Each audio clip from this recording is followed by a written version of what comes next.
gentlemen. I'm Craig Brown, Chairman of the Board of Supervisors. Today is January 2nd, 2020. Hope everybody had a good New Year. A couple of little items to start off the meeting. Bathrooms, if you don't know where they're at, you may need them if you're going to stay the whole length of this meeting. So they're outside to the left and around the corner. There's also some on the second floor, same place. If you need to leave for any reason, just want to make sure that you leave out through the front doors. Don't try and go through the side doors at all, because these are all deputy sheriffs, even though they're not wearing uniforms. So, good day to exercise our First Amendment rights, right? Yep. No volume on the TVs out here. Okay, now, any shouting or any outbursts, and you will be out of the room. They said the TV's not on. TV's not on? Michael? Volume. No volume. He's headed there. Where is he? He's headed there. He's headed that way. Coming through a side door. We heard. Thank you. Is he out there yet? Can you check on that, Mr. Bruno? We were thinking about we need a big screen for the parking lot.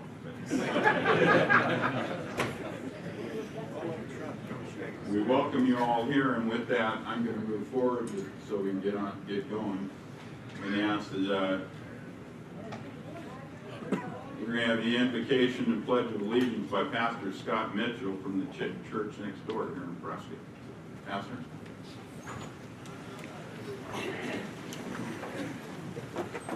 If you would, let's bow your heads. We're going to pray to the Almighty God of the universe. Dear Heavenly Father, I look out and thank you for this crowd of patriots. I thank you for this special country we live in, this special county. Thank you for the rights that you have given to each individual. Rights of life, liberty, and the pursuit of happiness. And we know they are rights that are under assault. We also know that they are rights from you. And we thank you for these men and women on our board of supervisors in our county who work diligently on our behalf. We stand at the beginning of a brand new decade, the 20s, and we profess our limitation. We do not know what this decade holds. One thing we do know, we know who holds it. It is you, the omnipotent, omniscient God of the universe. And I thank you for promises you make to us, promises from the Old Testament where the psalmist says, you are faithful. Your faithfulness reaches to the skies. Promises from the New Testament where Jesus says, I am the same yesterday, today, and forever. Promises that when we need wisdom for decisions that face us, and they will, day by day, moment by moment, even this morning, that if we cry out in faith to you for wisdom, you will give it. And I pray that for this board. I pray that for the individuals in this room here to stand for the special rights that we have. Father, I pray your power. I pray for this board this year, 2020. I know for me, sometimes you get in the middle of a week and you got this task, this purchase, this thing to do, etc., and you lose sight of just the importance of what you're doing. I thank you for the privilege that this board has to lead our county, and I pray for your wisdom and strength upon them this year, that the decisions they make would leave a lasting legacy, help us hold on to what makes this place special. In Jesus' name, amen. Amen. Pledge of allegiance. I pledge Allegiance to the flag of the United States of America and to the republic for which it stands, one nation, under God, indivisible, with liberty and justice for all.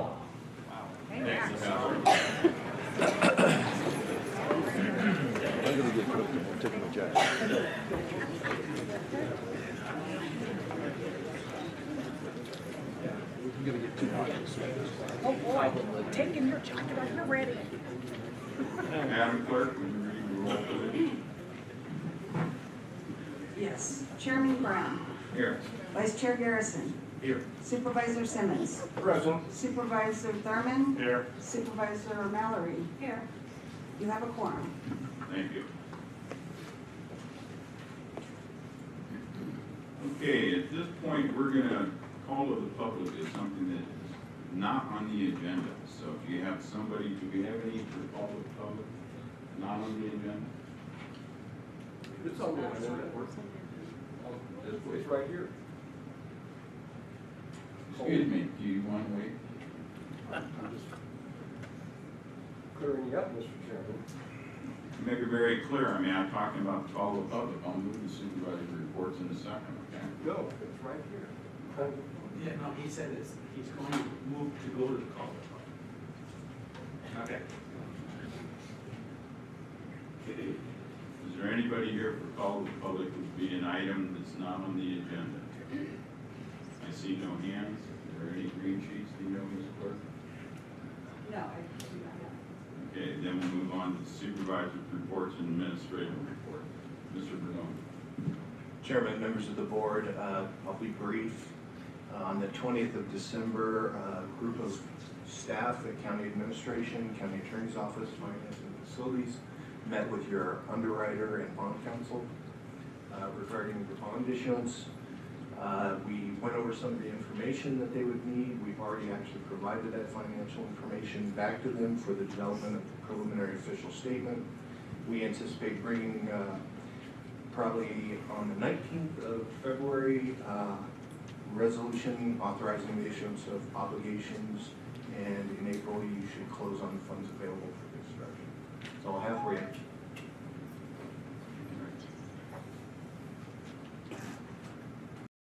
One other little piece of work that I forgot to do since I'm out of practice is that if anybody has a hearing impairment and needs some assistance, please let us know. Go over to the clerk and let her know we have devices you can use. Okay, moving on to the rest of the supervisors' reports. Do you have anything, Mr. Thurman?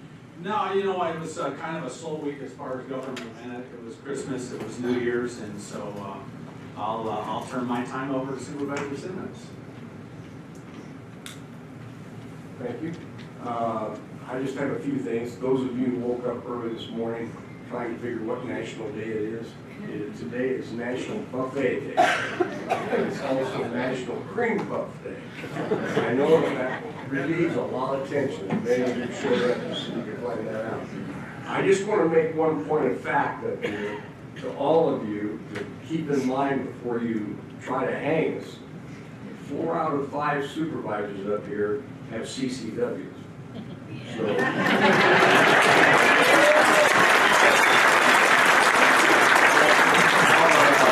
emails have been going crazy, needless to say, Mr. Chairman, and so I just want to get that little word out. And let's see, oh, and Happy New Year. That's it, Mr. Chairman. Thank you. Ms. Mallory. I just wish everybody a happy new year, and not much more else to say. We will give that time to the people that have come to today. Mr. Garrison. Great, thank you very much, Chairman. Merry Christmas, everybody. Hope you had a great Christmas and a happy Hanukkah this year. Got to spend time with your family or friends. We also, since last meeting, brought in a brand new year. Hopefully this year is joyous and prosperous for you as we go forward.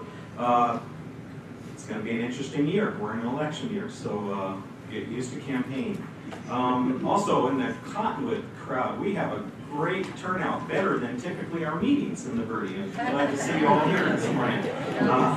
And in the back there, I see Andrea and Dwight Kadar. They're going to be hosting a movie night over in Sedona tonight at the Cowboy Church at 6 o'clock, and come learn about your legislature and the pressures they're under this year as we move into an election year. And while you're in the Verde, enjoy that art on the wall that was taken by the school kids at Red Rock High School. That was all done with their cell phones. It was taken and modified and created using their cell phones. And we've got some great art over there. Enjoy it. We don't have art every month, so glad we have some there for you this time. And with that, I think I'll keep it dead. We have so much going on, I don't even know where to start, so I'll just call it good at that. So Well, you know, this last weekend was a kind of a long weekend and mixed in with Christmas and everything, and thank God I don't live in the state of California because I can visit there. And it's always fun to come home, and it's always very pleasant to get back where people are rational.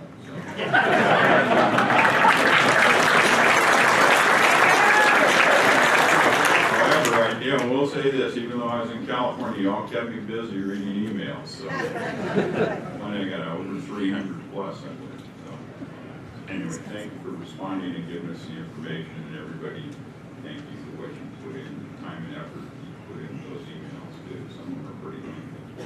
So anyway, moving along. Okay, now. We're going to awards and proclamations. I'm going to ask Mr. Thurman to read the proclamation, and then we'll take comments. Okay.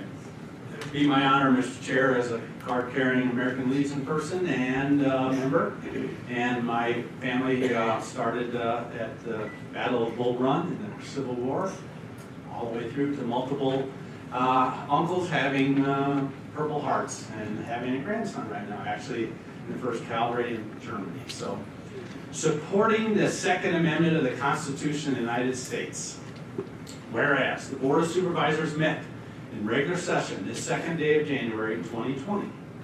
Whereas Arizona Revised Statute 11-251-17 through 21 provides authorizations for the Board of Supervisors to adopt provisions necessary to preserve health and the county, and make and enforce necessary rules and regulations for the government of its body, the preservation of order, and the transaction of business. That allows us to do this.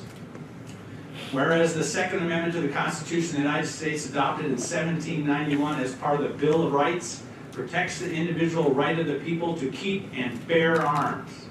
And whereas the Supreme Court of the United States in District of Columbia versus Heller, docket 554 U.S. 570 in 2008, affirmed an individual's right to possess firearms unconnected with service in a militia for traditionally lawful purposes such as self-defense within the home.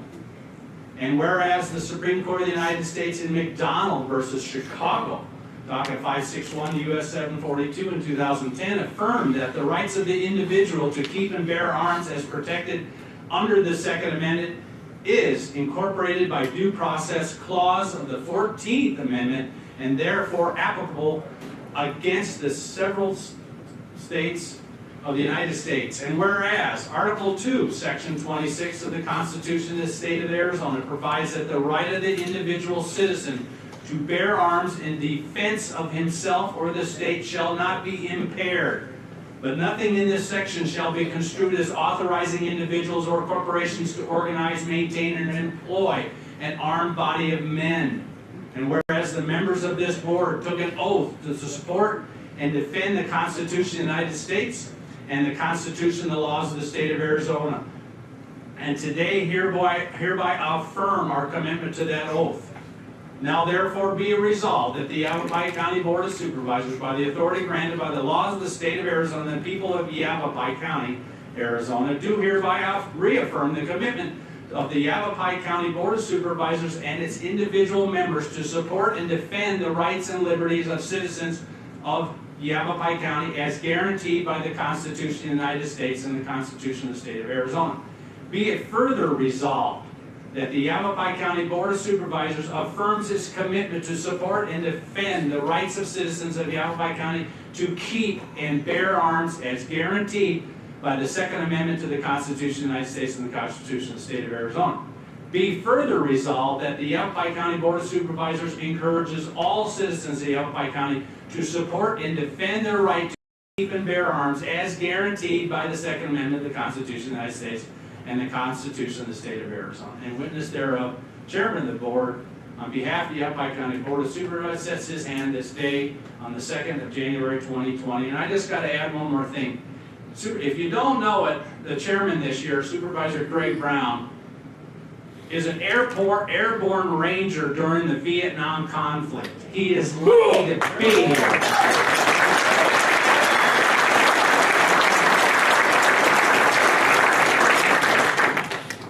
Thank you, Tom. Moving forward on this, okay, before we get to the green sheets and all of you speaking, and Sheriff Scott Masher would like to address it.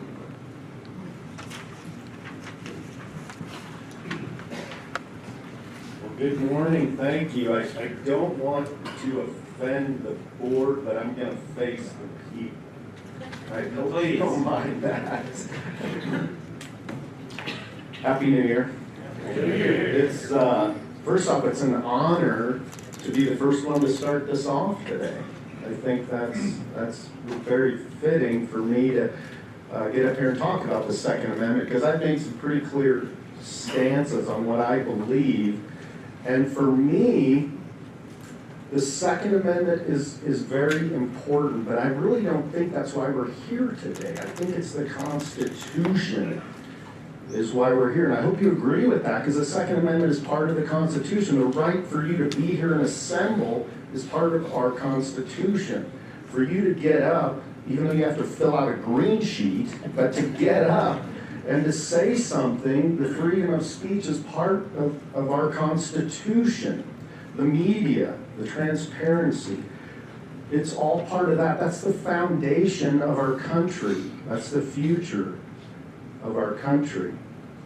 And so I believe right off, government officials who wish to diminish our constitutional civil rights are not fit to govern our individual liberties and freedoms.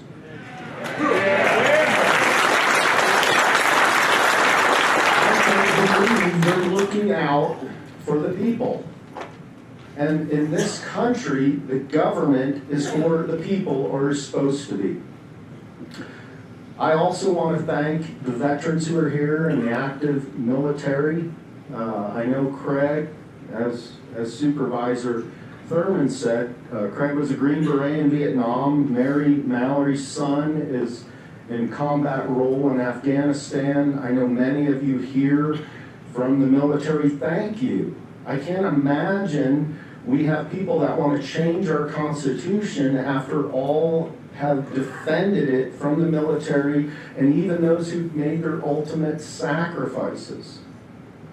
I think it's a constant battle for us to defend our Constitution and our individual freedoms and liberties. In 2013, in a past federal administration, there was some executive orders, some proposals that were coming out through the executive branch of government. And one of those executive proposals wanted to ban certain guns and magazines. And our Constitution is set up for separation of government, so that not one branch takes on more of a role than the other, and it's a check and balance. And for an executive member of our government to put out an order that is going to override our Constitution, I was completely opposed to that. And I had many of you, some I see here today, come to me and say, Sheriff, we elected you. What is your stand on the Second Amendment? And what is your stand on somebody in the executive branch of government wanting to come out with a code or regulation? And even my own staff asked me that. Sheriff, where do you stand on this? So I put a memo together and put it out to my staff. And it's a short memo, but I'm going to read it to you today. It's 7 years old, but I still feel the same. And it's to all Yavapai County Sheriff's Office representatives from me, Scott Masher, Sheriff, for information. I have received many questions and concerns from our public and YCO staff about recent gun control issues. As your sheriff, I have taken an oath of office to support and uphold the Constitution of the United States and protect the people of Yavapai County. And I do take this seriously. We now have politicians who want to prevent millions of law-abiding, honest Americans from owning certain firearms and magazines because of mentally ill and violent criminal offenders. I do not believe that extreme acts of violent criminal behavior should ever misguide a politician into enacting orders or laws that would take away constitutional rights and liberties from law-abiding Americans. And then in closing, I say, as sheriff, I refuse to participate or cooperate with any unconstitutional order that will infringe upon our Second Amendment.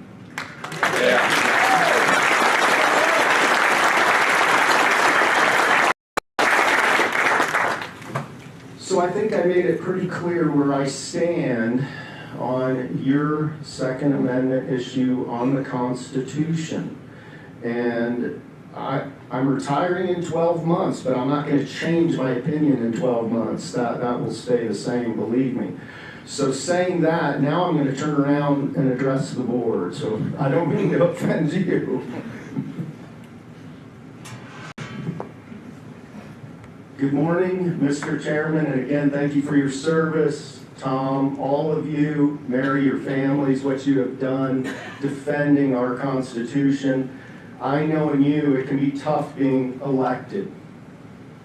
It can be tough at times. But I want to thank you, and I really do wish that more politicians, or all politicians, would stand up and support the Second Amendment. I truly wish that, openly and publicly. So I appreciate your support of the Second Amendment. I appreciate what you do as elected officials. I've been in the Sheriff's Office for 37 years, and I know how hard you work, how sincere it is to continue to support our Constitution. So thank you very much. Thank you.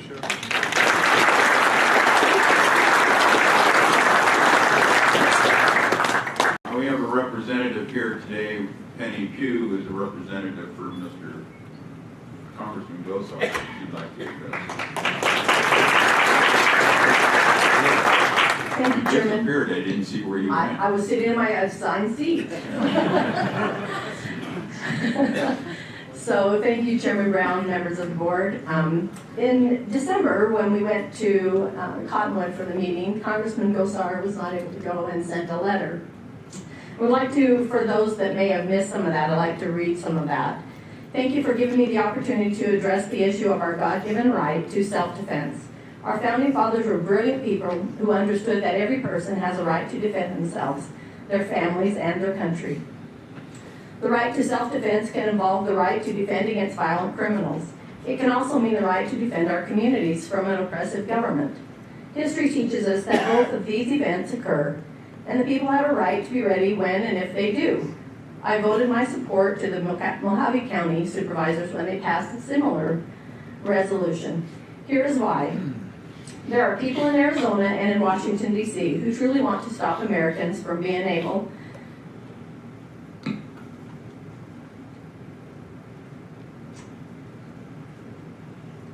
to defend themselves. They are the tired trope of gun violence as their cudgel, while ignoring all other forms of violence. And they ignore this realism. When confronted by the bad guy with a gun, the only hope for self-defense will be another person with a gun. Rocks and sticks won't cut it. If the gun-grabbing leftists want to address crime and violence in this country, we are ready to talk real solutions. Strict, harsh, and certain criminal punishment for violent criminals is the standard that history shows works. What can equalize the strength disparity between a 110-pound woman and her 220-pound attempted rapist? Her gun.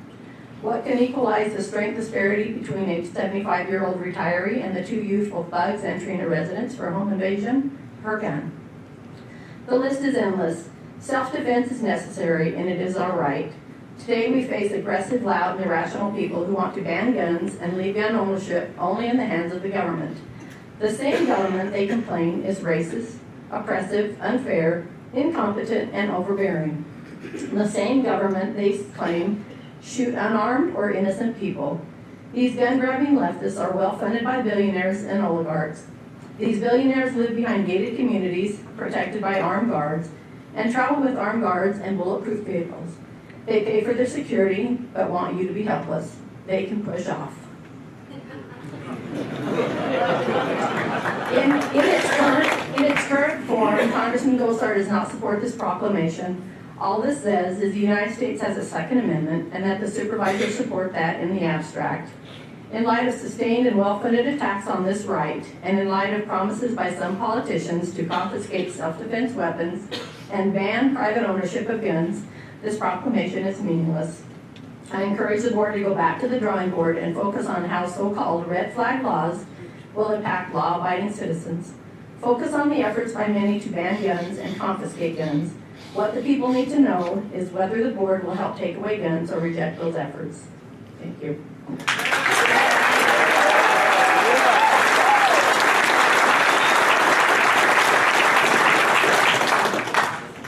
Okay, we have Supervisor and Chairman of the Board from Mojave County, Hildy Angus.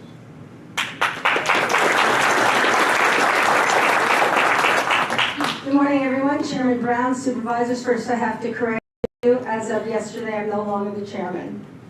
But I was. Oh, I thought you were. No,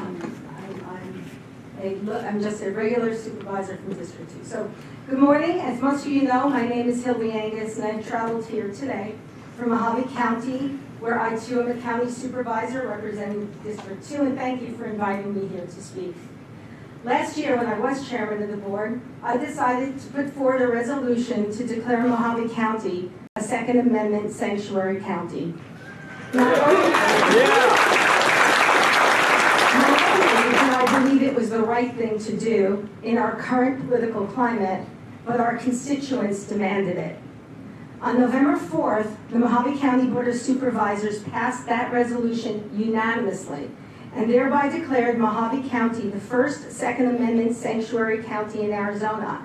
And I was proud to sign that resolution and become part of the nationwide movement to use the power and the authority of local counties through our sheriffs to assure our citizens that if the federal government or our state government passed any laws that would infringe on our Second Amendment rights, that not only would we stand by them and support our constitutional rights, but that Mojave County Board of Supervisors would, and I quote, not authorize or appropriate government funds, resources, employees, agencies, contractors, buildings, detention centers, or offices for the purpose of enforcing laws that unconstitutionally infringe on the people's right to keep and bear arms.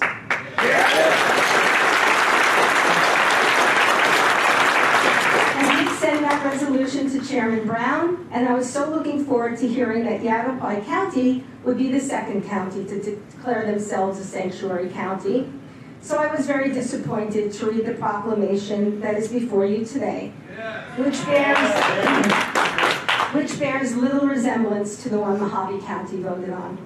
I appreciate and I respect your board's courage to even discuss this issue, but without the words above or the statement of declaration to become a sanctuary county, the proclamation is meaningless, with no teeth to act should Arizona's political winds change. I ask you this morning to possibly reconsider the wording of your proclamation and make the very important statement that Yavapai County supports our Second Amendment constitutional rights, not only in words, but in action. Thank you very much.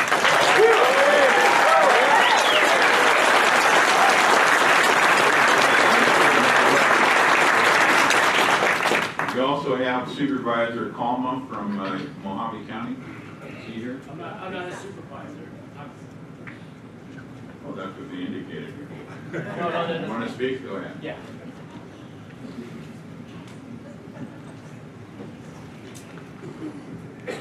Thank you, supervisors, and good morning. My name is Ernie Kalma.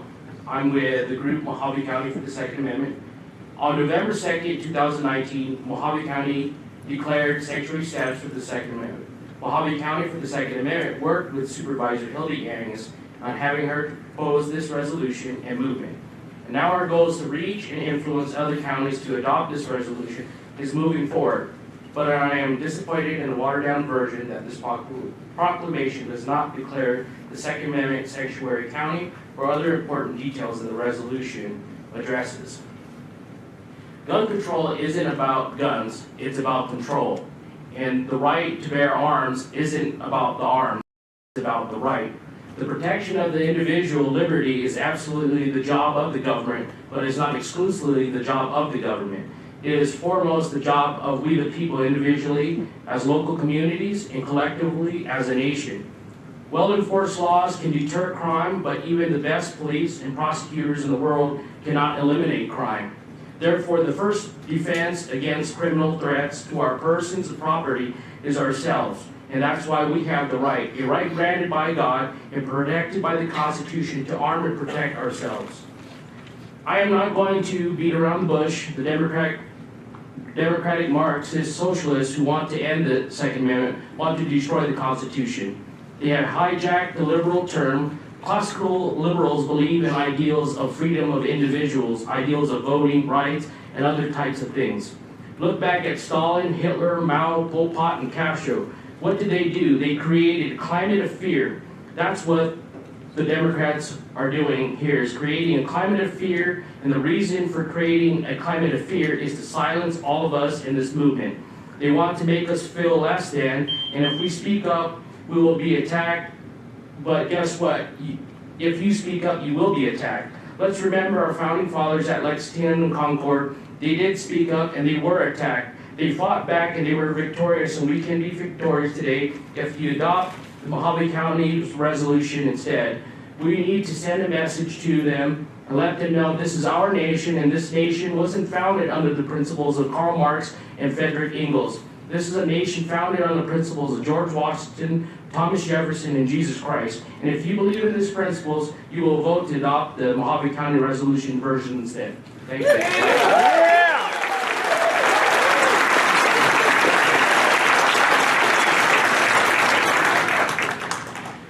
Okay, we're going to go to everybody that's in the audience now that's asked to speak.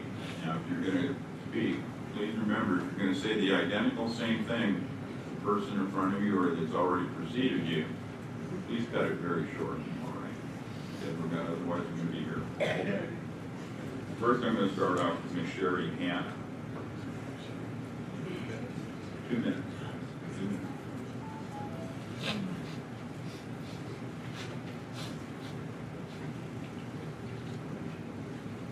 We're going to hear from you twice today. You are.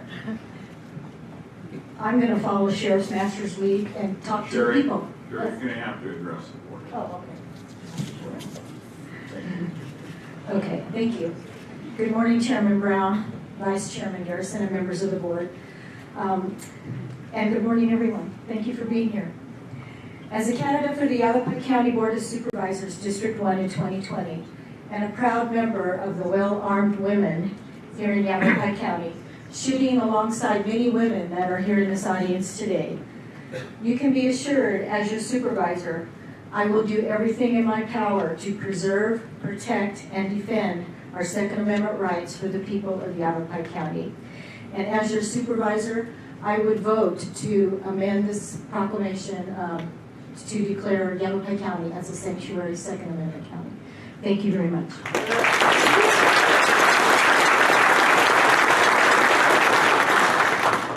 Okay, I'm going to call 3 in a row so that 3 people can get to the microphone and be ready to, follow up from the next person. And I'm going to move forward now with the opposed to the issue people first, which are the smallest.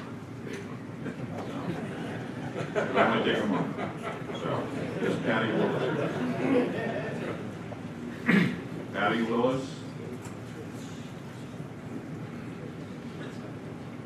Is she outside?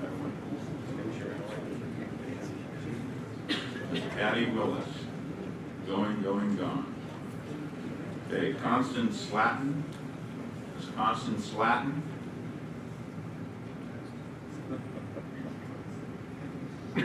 Somebody coming down? No? Okay, going, gone. Doug Knoll. N-A-L-L. Doug Knoll. Now you see the mouth in my mouth? Okay. Jane Moore. Jane Moore.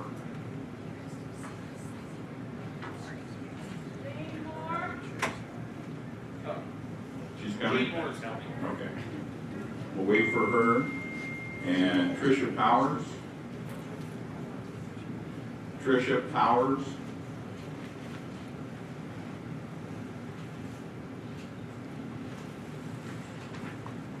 Rosemary Dixon.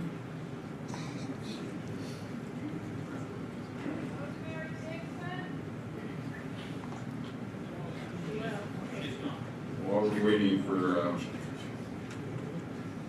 other lady, remember, let's keep this civil.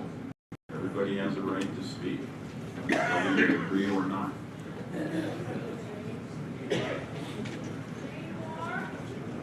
Rosemary Dixon.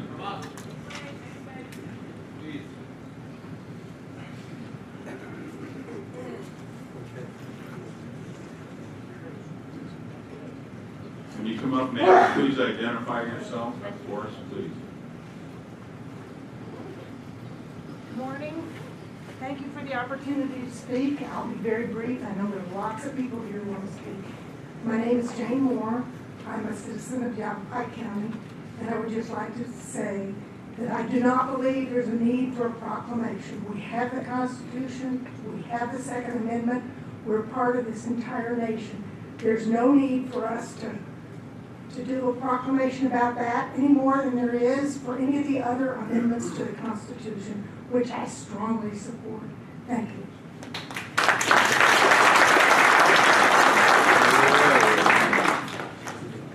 Ms. Rosemary Dixon. No. Randy Hayes. Randy Hayes. Randy Hayes. Brian Silvernail. Next after him will be Maria Lynham, I believe, Lynam. Morning, Brian. Good morning. Well, as you identified, my name is Brian Silvernail. I'm a 39-year citizen and resident of Yavapai County, a 19-plus year employee of the Sheriff's Office, which I'm off duty right now, by the way. So, I'm opposed to this proclamation because of it being a proclamation. So let me just be clear about that real quick. Let me get back to my thing here. So in addition to being a longtime resident and an employee of the county, I am also a candidate for District 5 of this board. First, let me thank you for honoring our time, cherished traditions of our benediction of these meetings. So thank you for that.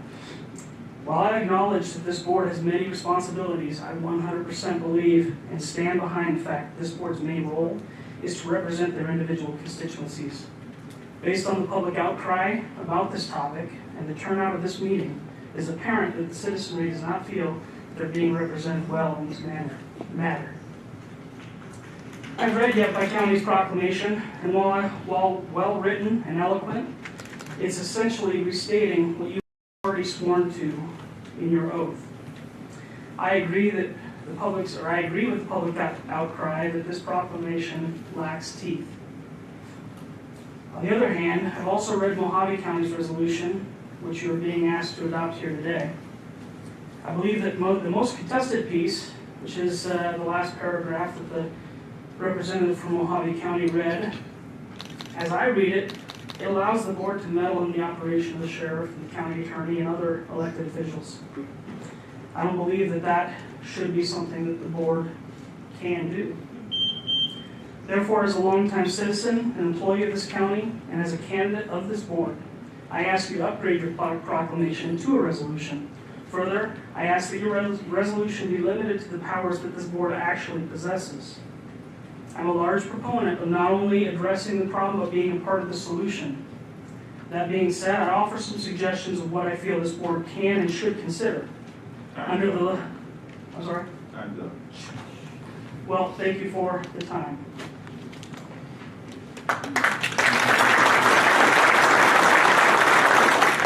Maria Lynham, Lynam.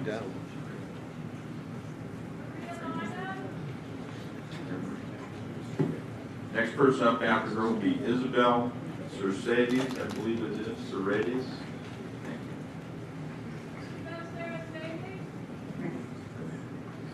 Well, first of all, I guess I should say Happy New Year to you all. You have a tough year ahead. I am disappointed that you are even considering an ordinance or a resolution. The proclamation is very straightforward. It gives people the right to bear arms, and that's what they want. However, I am really concerned about the people that are mentally incapacitated or have a mental illness. I'm concerned about the women who are subject to domestic violence. They would be covered by what is known as a red flag law. And I think there may be some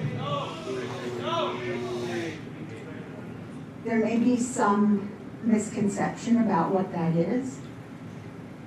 The red flag law is a state law that authorizes courts to issue a special type of protection order, allowing the police to temporarily confiscate firearms from people who are deemed by a judge to be a danger to themselves or others.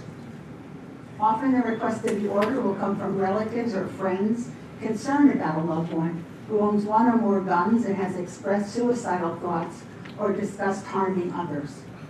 As I said, women who are domestic violence victims can seek protection of a husband or a partner who has a gun. And also many gun deaths in Arizona are a result of suicide.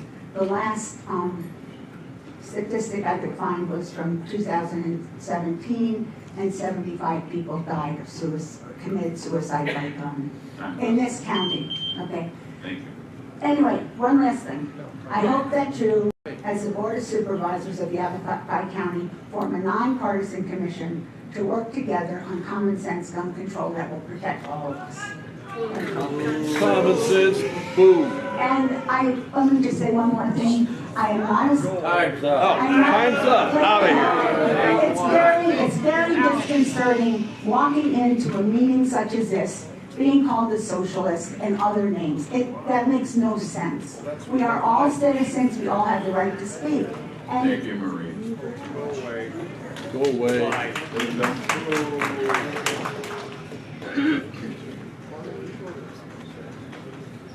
Good morning. Thank you for the time today. One day back in June in 1992, I was working for the city of Phoenix. I was coming up the elevator and a gentleman came in. please. Sorry? Isabel Cedecedes. And a gentleman dressed very nicely in a suit came up the elevator with me. I got off on the 5th floor. He got off on the 6th floor. And quite shortly, a employee came running down the stairs, and she was shot up, she was bloody, there was an active shooter on the 6th floor. And we hid in our offices and called 911. There's a bike patrol in the downtown area, and Officer Tommy Abril came. He quickly went up the elevator, saw the gunman through the glass doors, and shot him. He saw him with the weapon. And I'm sorry, this is very difficult for me. So he shot the gunman 6 times in the chest, and he didn't go down. Then he realized that the gunman was wearing a bulletproof vest, so he shot him in the head. And I know I have limited time, so I just want to tell you that the wife of this man that went up to personnel, she was an abused wife. She had left town, and she knew that he was violent. So I'm just trying to express that there is a need for red flag laws. Many of my friends died that day, and they left their families. They don't get to see their grandkids. Had there been a red flag law, she would have been able to have his weapons confiscated, and lives would have been saved. I also want to say that it's very difficult. A lot of people think that a gun, you're just going to shoot a standing target, and that's not true. You're hitting a moving target. So it's not the gun, it's the training and the skill behind it. So this proclamation is empty to me. I think you need to put some money behind it. If you have this, add some funds for concealed weapons training, target training, put more law enforcement on the street. This is really an empty proclamation. Thank you. Jacqueline Dessa, EESA.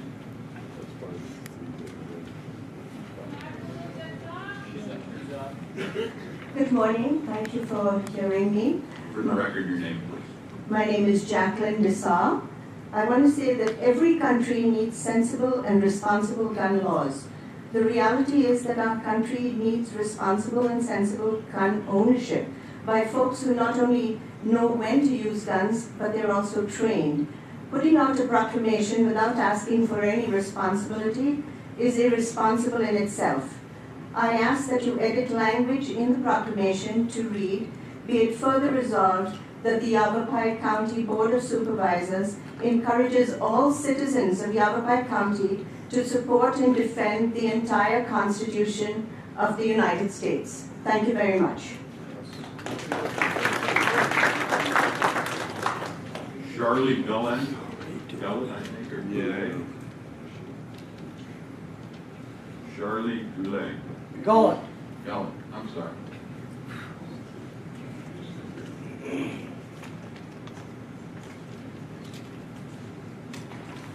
Charlie Gullen. Okay. First of all, you'll be glad to know I'm not running for any office. My ancestors were at Valley Forge, so my habit is to support anything that seems to be a pro-Second Amendment proposal. But in reading your proposal, and I hope you have read it, I'm conflicted. If your intent was to create a homogenized form of political posturing, you're successful. Prescott Resist and Prescott Indivisible has been lighting their hair in fire over this for 2 weeks.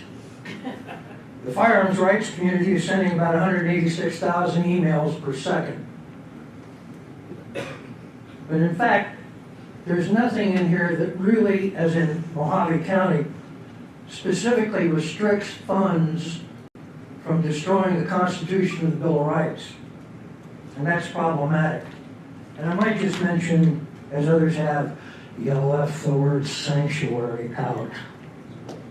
And I understand your reticence to using the word sanctuary because activists and politicians have ignored the rule of law, corrupted the word sanctuary to create municipalities that do nothing more than protect criminals. The Second Amendment sanctuary movement is itself a reactionary response to this corruption.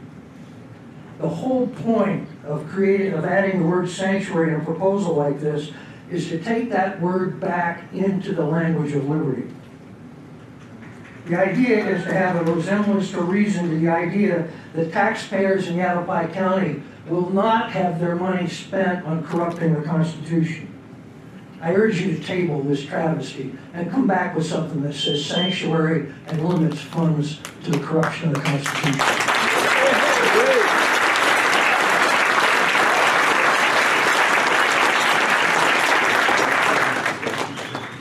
Mr. William Martin. William Martin.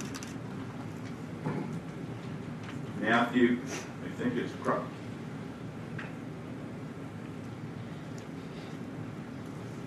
Anybody moving out? Yeah, 3 liberals just left. When you come up, please identify yourself.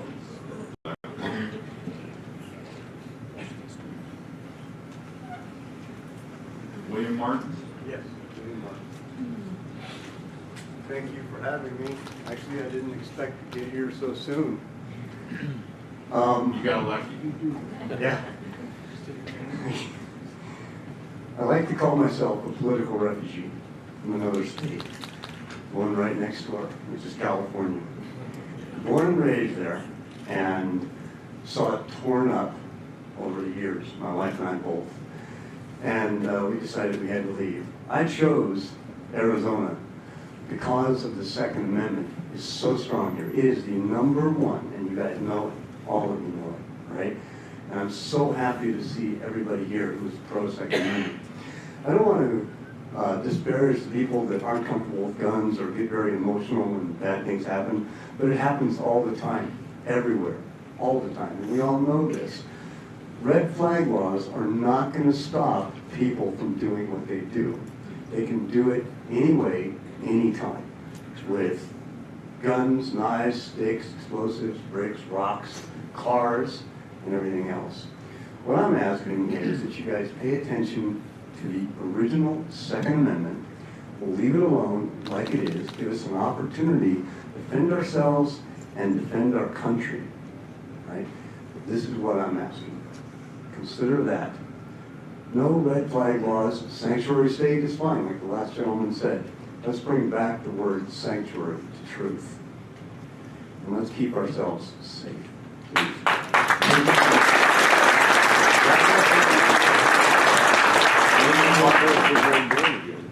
You're William Martin. I already called you. Okay. I can do it again. Looking for Mr. Crumpke. Look for Mr. Crumpke. I got more. Double dip. Mr. Crumpke. Matthew Crumpke. Okay, Thomas Mann.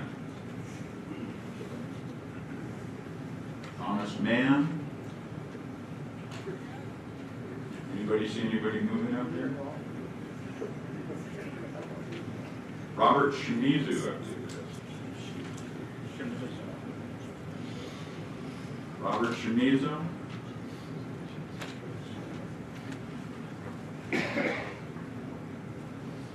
Diane Parch.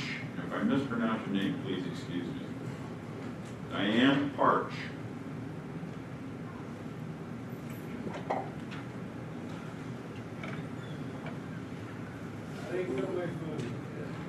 Do we hear somebody? Diane?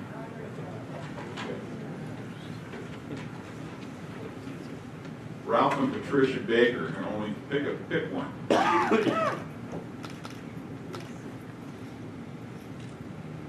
Hi, my name is Diane Parch. I'm from Prescott Valley, and Bring your microphone down. just a little short, sorry. And like the last person, I'm from a refugee from California, and I came here because I respect your laws, and I feel like that you are a little bit different than California, and will back the laws when we need it. And I've been here 2 years, and lately I just feel like things are falling apart here in Arizona. I know there's the one astronaut guy running who wants to take away our gun rights, and I'll have to say I'm very, very worried and concerned here. And I see Phoenix, how it's turning, and they just said that Phoenix had the most population increase in the whole United States. And I wonder, who are these people coming here? And they seem to be more liberal, not Republican. And I'm just very concerned about our rights. And I was so proud of Mojave that they adopted the Second Amendment sanctuary. I've been following Virginia to see what's happening there. And if you notice, it's not in the news. And they said, I've read that they will cut their utilities and their power and their water if they do not comply when it's time to give up their guns. That's what the governor said. And I read it, and I'm very concerned. And I would really like to adopt the Second Amendment sanctuary status. That's how I feel. Thank you.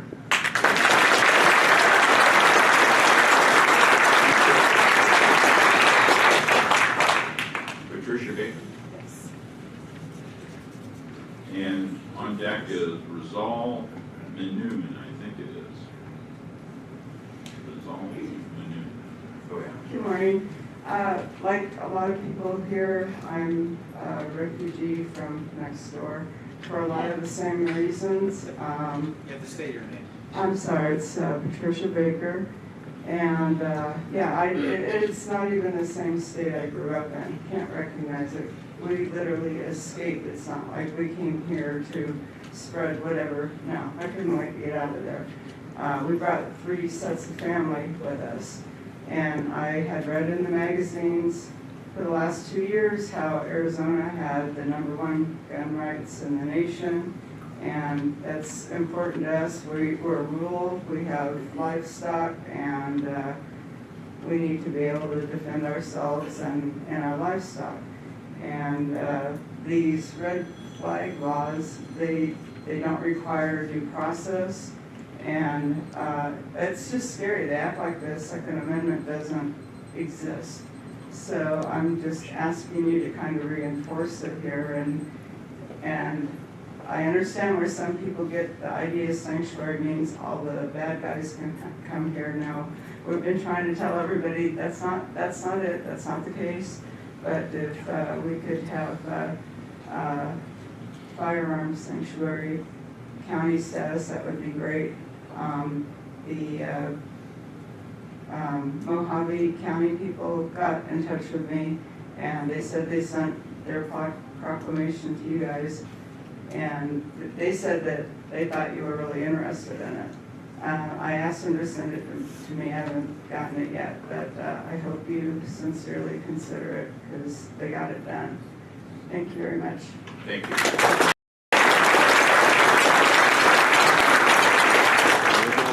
Okay, again, Rizal, Moonen. Okay. Marvis Brower. Marvis Brower.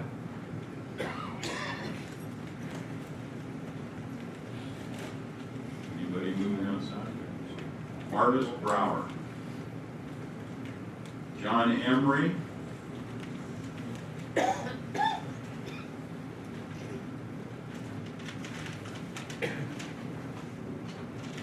John Emery. I'm John Emery, thank you. So I'm here today to support what looks like most of us are unalienable right to keep and bear arms. Now, over the decades, I've watched what I've read and learned are my God-given rights. Not my rights that are endowed by government, not my rights that are endowed by legislators, but my rights that are endowed by my Creator, that shall not be infringed upon. Now, I might be a pretty small guy, but I'm an ex-MMA fighter, so I'm not really that worried about myself. But my wife's 5 feet tall. She's got cerebral palsy. She's got a daughter. Her daughter's 15, straight A student, honors, advanced choir. When my wife's out at night, she works in the field of home care and helps elderly. She drives around the town by herself. I worry about her. She can barely walk. Now, she's a tough girl. She's never complained about her cerebral palsy. But it worries me that she can't defend herself with the right to keep and bear arms. There's a lot of us here, a lot of veterans too. It's not us individually we're that worried about. It's the right in itself. And again, I got to go back to endowed by our Creator and look at the Constitution as it was written, as we've already heard today. This right to protect myself and my wife to protect herself, endowed by God and shall not be infringed. Thank you.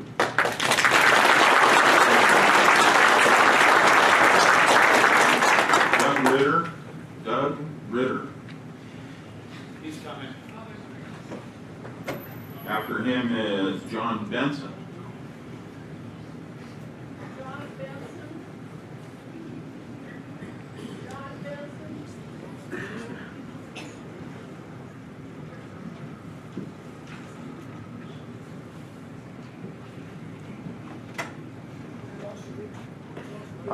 First, you should know that you have lost video feed out there, and we sure would like it back. Whoever's in charge of that. Hi, my name is Doug Ritter. I'm chairman of Knife Rights, based here in Arizona. I represent all the folks here who carry a knife. You might ask, what's a knife guy doing at a firearms meeting? I remind you that the Second Amendment does not say firearms. It says the right to bear arms. It is our right too. Knife rights is the second front in the defense of our Second Amendment. I'm here to support our brothers and sisters and myself and my wife who carry a firearm in self-defense and for other reasons. I wish and hope that you will reconsider your proclamation and make it a true sanctuary resolution, because the folks in Phoenix need to know that we will not allow our rights to be infringed. Thank you.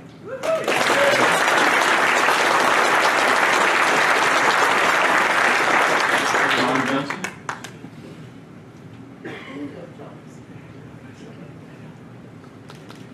Give your name. Hello, my name is Johnny Benson. I've been a lifelong, aside from my stint in the military,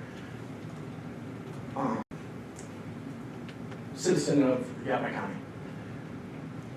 I recently sent out several emails to you guys about my thought process of the enforcement side of potentially red flag laws. I have an issue with the law enforcement having to enter in usually under the basically at nighttime. It's usually explosive entry. They'll throw flashbangs, stuff like that. My concern is with the families. Like in my situation, me and my wife, we have a scenario where if somebody was to home invade us, she used to get to the kids, get to the safe room, and then I'm going to address the threat. And both of them sort of would be armed. Without the due process of, without the courts having the due process, the person doesn't know what's happening. And so my concern with the red flag law is the fact that they weaponize that. Say, or something gets angry at you, knows you got firearms, they sees you're safe in the kitchen kind of thing. She could just turn around and make a fraudulent call and report, and essentially have that whole thing transpire, and the person wouldn't know.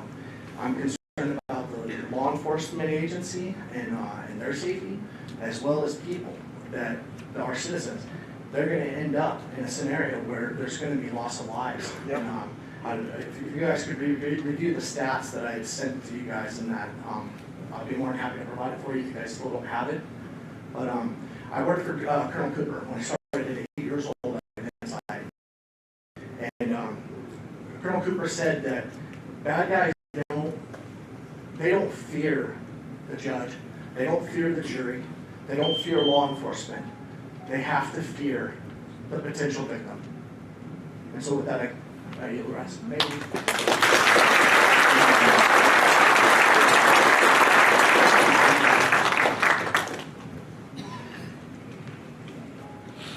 Okay, Brian Fleischman. Brian Fleischman. Can they hear us out there yet? Do you know? Mr. Burdell? Yes, they can hear you. The video is coming back. They can hear you. Okay, Brian Fleischman.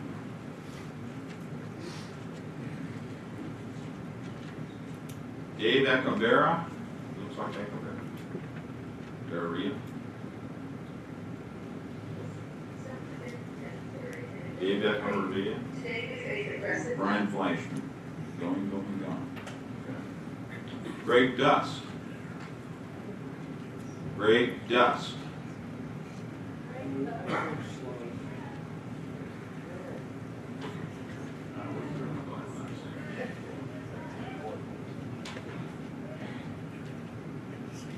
Okay, Todd Austin. Todd Austin.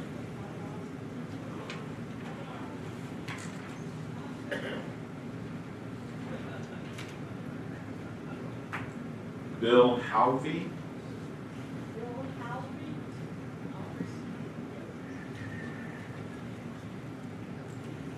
I'm looking at Ms. Donna Pansback here, head of the Republican Party over here, if I can.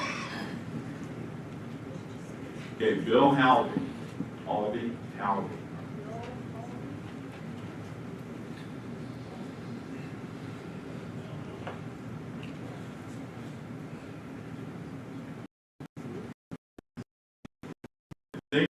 Larry Shelby.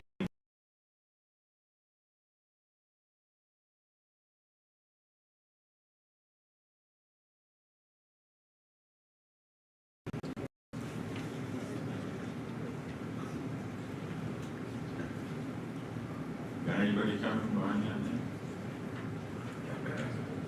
Which one are you, sir? I haven't had an opportunity to speak yet. Well, what's your name? Mayor Terry Nolan. Mayor Terry Nolan. I don't recognize you out of here, Santa Claus. Okay, I think it's Larry Shelby. We're not doing so hot. Upwind. Upwind.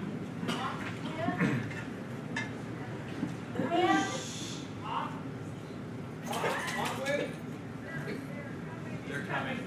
He's coming? How about Josephine Dunn?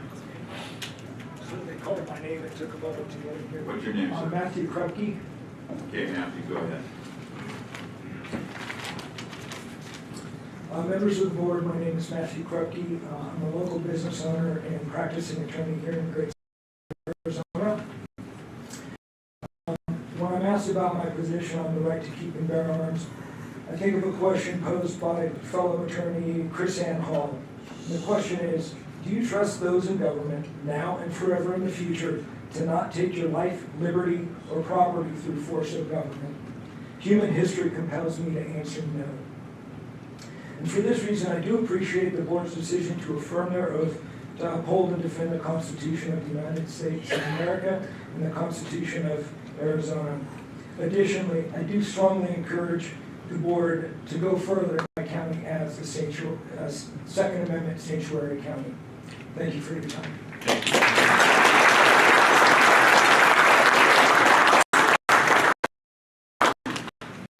Okay, last.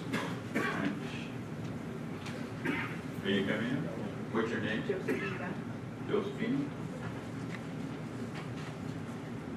Good morning, everyone. My name is Josephine Dunn.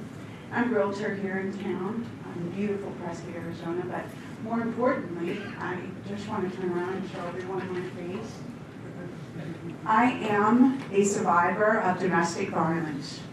The only thing that prevents my husband, ex-husband, from continuing to stalk and harass me, I am armed. I will not.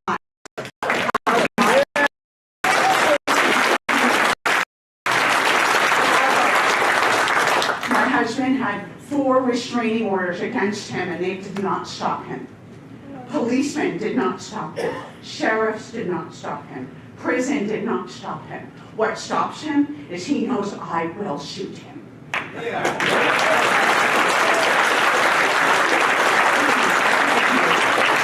I beg you to allow me to keep carrying my weapons so that I can continue living my life in peace and in safety. I have 4 daughters. A restraining order is not going to protect them either. What will protect them is the fact that I have taught them to shoot.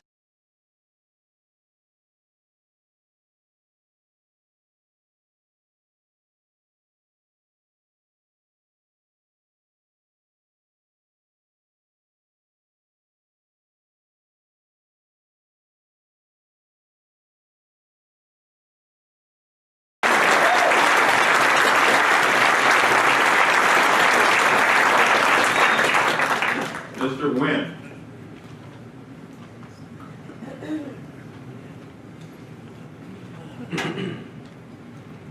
Good morning, You're not gentlemen. related to my doctor, are you? No, I'm not.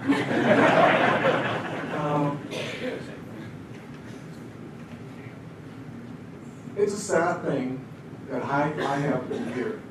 It's a very sad thing because we are here to reaffirm something that the U.S. Constitution has always affirmed.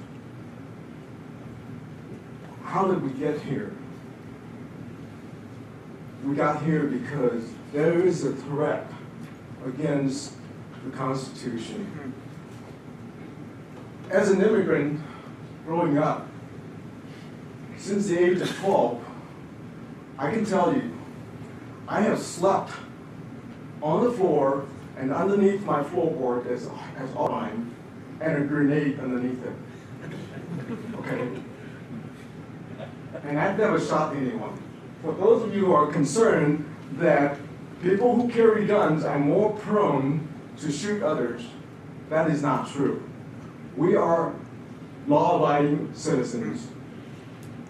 We carry not to show off, we carry to protect our society. We carry to protect our fellow man. We do not carry because it is a thing to do. Ladies and gentlemen, the Constitution of the United States does not, before you guys boo me, let me finish this.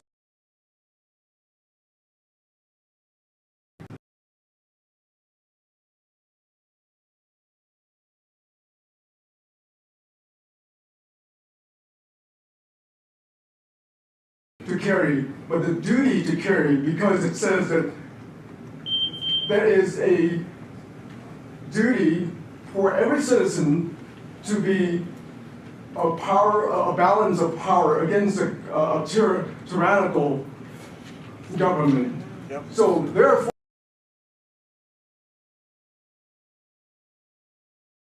some teeth to this proposal and declare Yavapai County a sanctuary for Second Amendment. Thank you very much.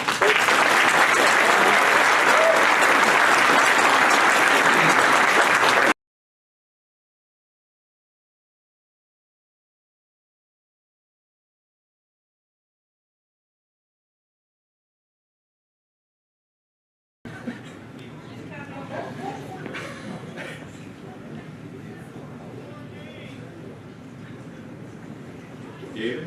Yes. Sharon, you're on deck. Hello, my name is David Troy, and I appreciate the opportunity to come up in front of you. And I'm very encouraged by the turnout here. I think this is what we need to do if we're to become participants in governing our country. So, God bless you all for being here. It seems to me that the good board of supervisors, if I'm going on the right information, is kind of playing it safe here a little bit with the declaration. I can understand most of the stuff, but we're talking about a lethal force in the hands of civilians, and it's not a fun topic. However, so why do we need anything stronger? Why do we need well, we do because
in our Constitution.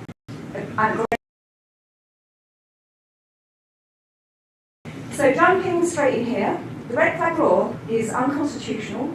It violates our 2nd, 4th, 5th, 6th and 6th Amendments. This law uses the reverse of being innocent until proven guilty. That's totally unacceptable. Red flag law is just a step towards a total gun confiscation from all the law-abiding citizens in this great country, which is my home, and in fact has not prevented some of America's mass shootings. Illinois, Henry Pratt Company, 5 innocent people were killed. California, Bar and Grill, 12 innocent people killed. And Florida, SunTrust Bank, 5 innocent people killed. So what happens when the anti-gun realise that red laws are not working?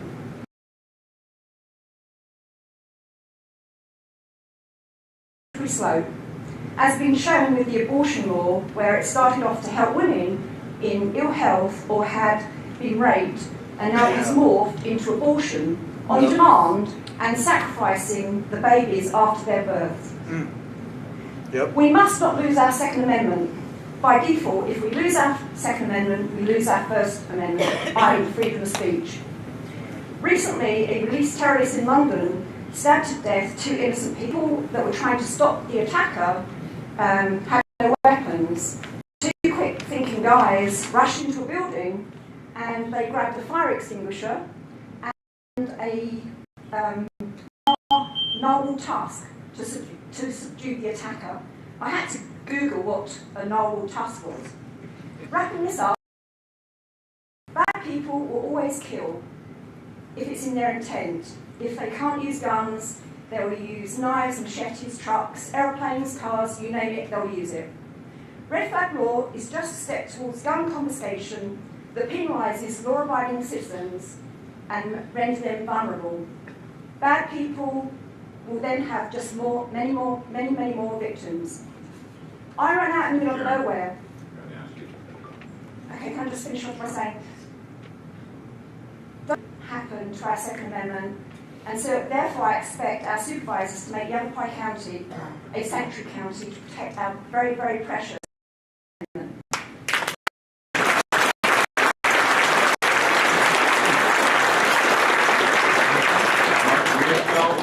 Mark Whitfeld.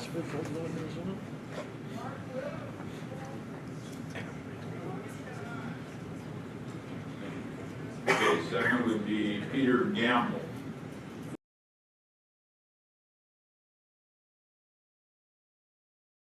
Not afraid to leave the seat.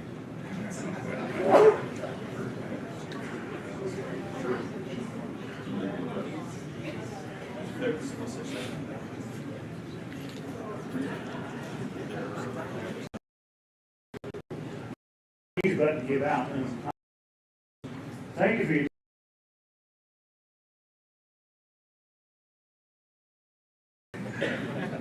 couldn't miss it. I'm a member of our church safety team, and as such, I'm armed. And I've had frequently people come that they don't know me from Shinola, but they thank me for being out there because I'm outside, out the front door, in the cold, in the rain, in the summer. I'm out there all the time. And being able to do that is a privilege and an honor for me and for that to be serving God in that church. And I do that for anybody else in here. But I don't want to be a victim, nor do I want anybody around me to be a victim. And as evidenced at that church in Texas, it takes 6 seconds for an incident to happen and be complete. And cops are too heavy to carry around. So you have to be able to defend yourself.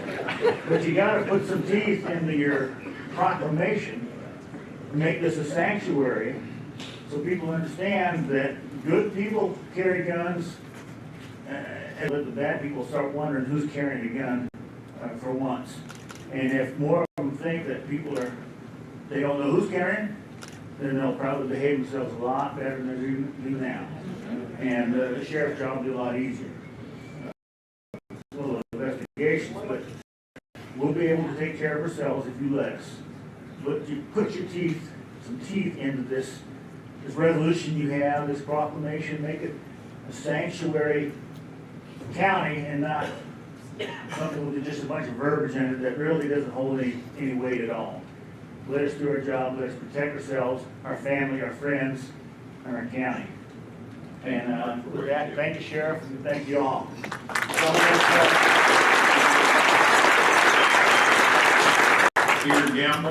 Peter Gamble. While we're waiting, where is Bergen Valley? How many do you have?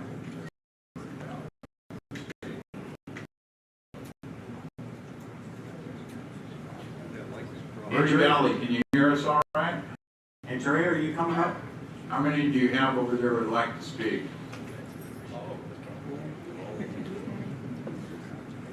We can't hear you over there. Sam, can you turn on the mic? Yeah, 2. 2? Why don't we go ahead with those 2 right now? Volume up so everybody can hear what they're saying. Go ahead. Mr. Chairman, first of all, SP Swan would like to speak. Does SP Swan come? Bring the microphone down in front of your face so we can hear what you're saying. Don't you love technology?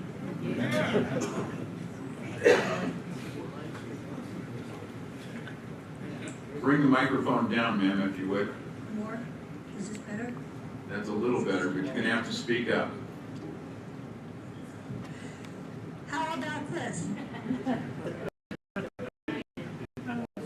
All right, where's the technician? The big tall lady. Volume. Can you hear us now? Yes. Just barely. You're supposed to be worse. Thank you very much.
Please identify yourself again, because I didn't quite catch the name for the record. Obviously not.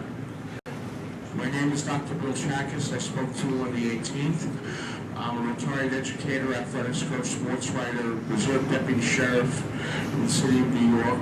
I'm a New York refugee, political, and I served in the United States Army for 12 years, the last on it. Hold on just a second. We can't see you. Heavy heart today. So go over to the side where the lectern is and put the speaker there. He's in the chair. I'm in a wheelchair, sir. He's in a wheelchair. Bring him over to the far right or the left lectern.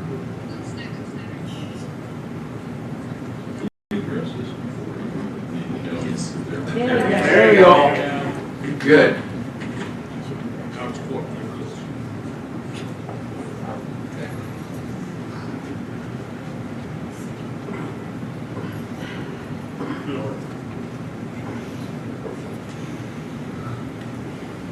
Got it?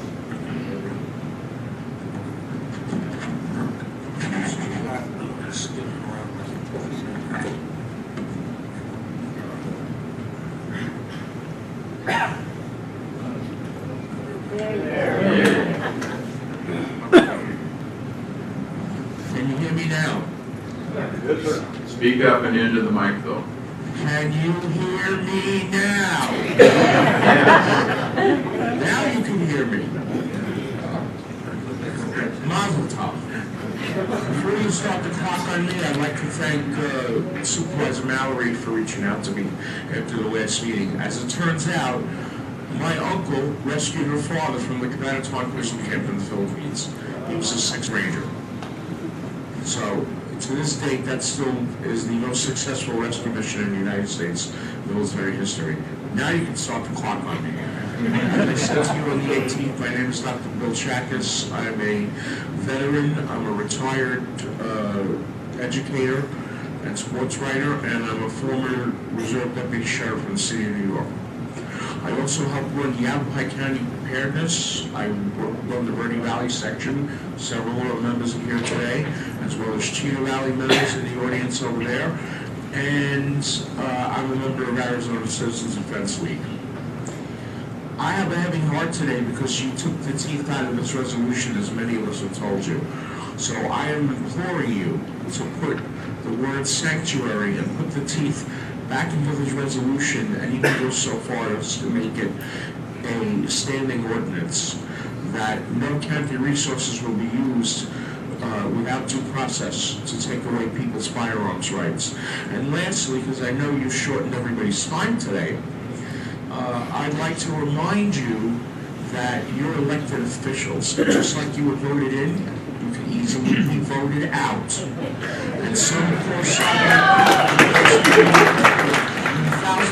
out of his own pocket to make sure that somebody runs who is a constitutional conservative as each and every one of you come up for election.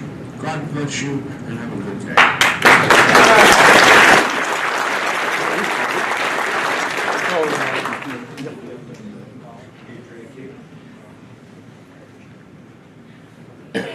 Do we have any others over there in the Cottonwood area? Let's take this time. We're going to take a 10-minute break, a strict 10-minute break, so we can go to the restroom. Do you all mind? Okay with you? Don't lose your seat. Yeah. So then we're going to take a 10-minute recess.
Not bad, only 2 minutes late.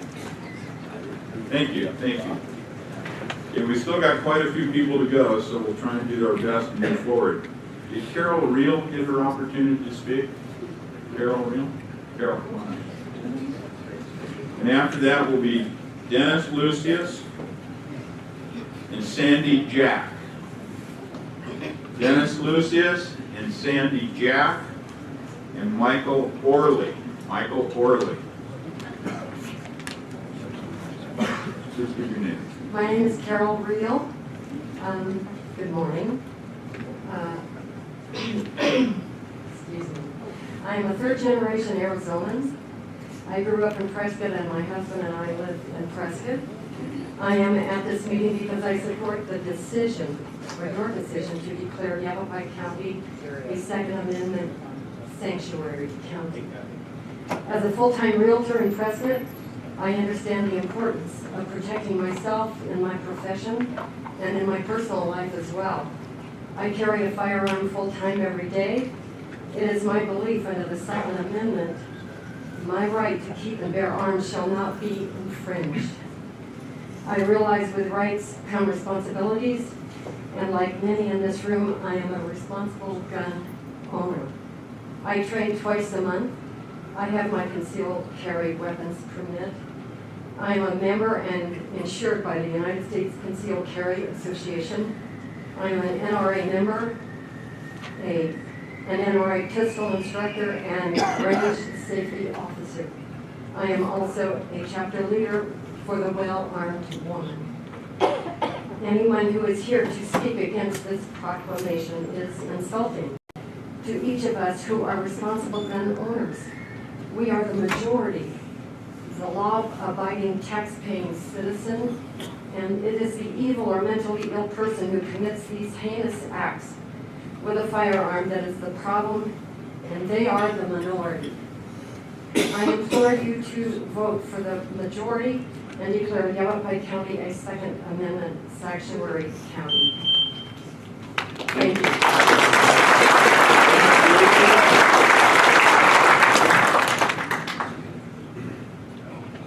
Then Sandy Jack and Michael Orley. Dennis? Yes, good morning. Good morning, everybody. My name is Dennis Lucis. I'm the administrator of an online Facebook community with 600 plus members named the Arizona Constitutional Conservatives. The short story today is that your proclamation has no teeth. Everybody here, including this board, knows that violation of due process rights is unconstitutional, namely the protection from unreasonable seizure under the Fourth Amendment and the right to directly confront our accusers under the Sixth Amendment. Board members, ask yourselves, are we being afforded due process when an accuser can use the governor's anonymous tip line and when the accused is forced to undergo a psychological examination by a potentially gun-hating psychologist who believes all gun owners are aggressive paranoids? And based on the opinion of this one psychologist, a judge solely decides, without a jury of peers, that a sacred constitutional right should be taken away? This is the so-called due process that Governor Ducey is trying to sell us. We, the people of Yavapai County, are not that gullible, nor that stupid. We are being trampled upon. And no, we will not stand for it. Our founding fathers were extremely wary of potential government tyranny. They knew it was all too common for those in high civil office to abuse their power. Our American system dictates that when abuse occurs, the roles of both we the people and the members of this board, those holding lower civil office, are not simply to suffer that abuse without immediate remedy. Resistance to illegal and unauthorized government acts is not new to America. It is an ancient doctrine known as the doctrine of lesser magistrates. Under this doctrine, when a higher civil authority makes an unjust, immoral, or unconstitutional law or decree, the lesser or lower ranking civil authority has both the right and, more significantly, the obligation to refuse obedience to that higher authority. Our founding father, James Madison, called this essential act interposition. He knew that our system for combating government tyranny could not always wait for court rulings, which may not occur until years after serious damage to our rights have already occurred. That's it, Dennis. In closing, those who would give up essential liberty to purchase a little temporary safety deserve neither liberty nor safety. Benjamin Franklin, November 1755.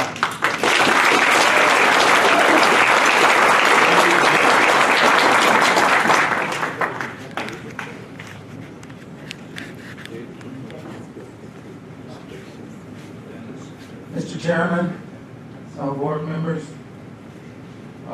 I'm here to speak. Sandy, give your name. I know it sounds redundant. It's Sandy Jack. Yes.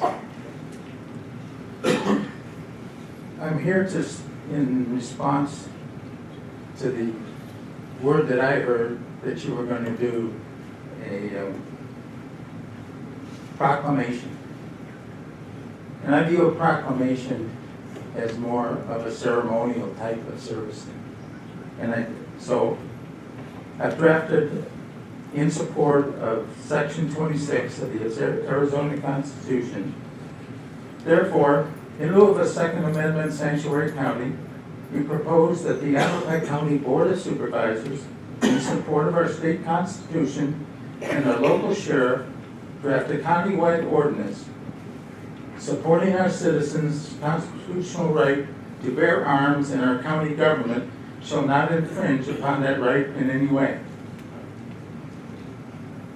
Furthermore, this ordinance shall prohibit the expenditure of any county funds, use of any county personnel, outside contractors, use of any county facilities, or other means that could in any way be used to restrict or impinge upon our Yavapai County citizens' right to bear arms in defense of themselves or others or the state of Arizona.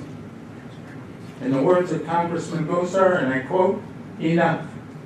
Let the world know that in Yavapai County, the right to self-defense will be defended. Remember, there is no First Amendment without the Second Amendment." Thank you very much.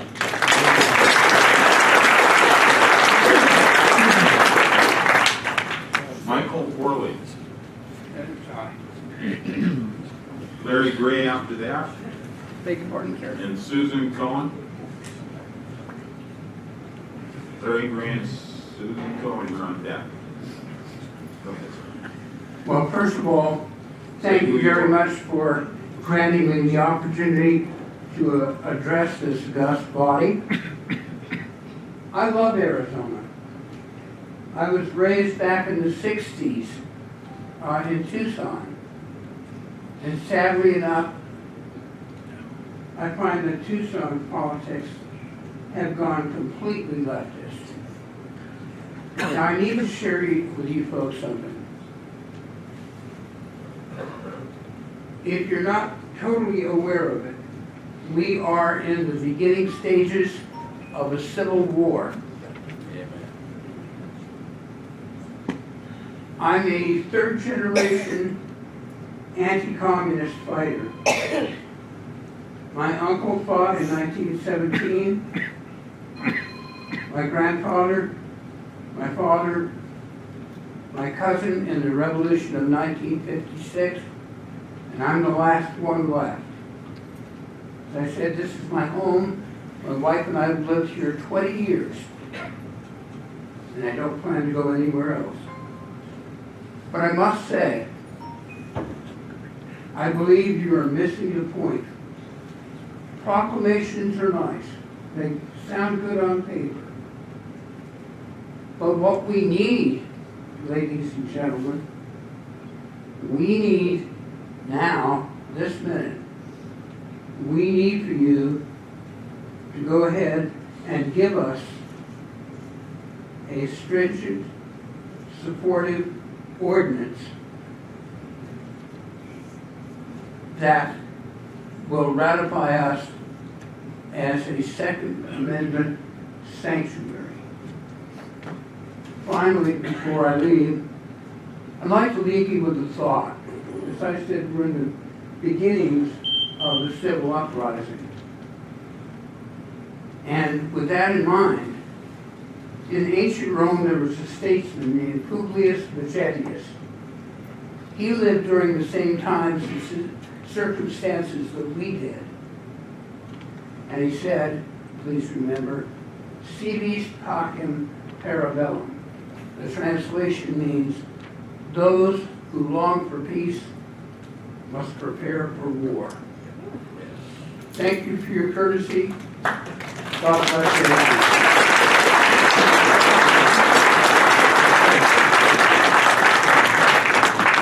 Michael Orley? Sir. Sorry, I didn't put your sheet in front. Maybe you wanted a second turn. I'll give you another one. There you go. Larry Gray. I know Larry's here, so that's on. Saw you in the bathroom just a minute. Yes, you did. Thank you. My name is Larry Gray. I appreciate the opportunity to speak in front of this board. That is our First Amendment right to speak and to petition, and that will only happen if we have the Second Amendment. I'd just like to read I support particularly what Sandy said in the Mojave County resolution. I think that's more important than a proclamation. However, one of our federal judges in the early 1800s, a man named George Tucker, his statement, and he's also known as a legal scholar, he writes, "The right of self-defense is the first law of nature. In most governments, it has been the study of rulers to confine this right within the narrowest limits possible. Whenever the right of people to keep and bear arms is under any color or pretext whatsoever, prohibited liberty, if not already annihilated, is on the brink of destruction." Please support sanctuary. Thank you.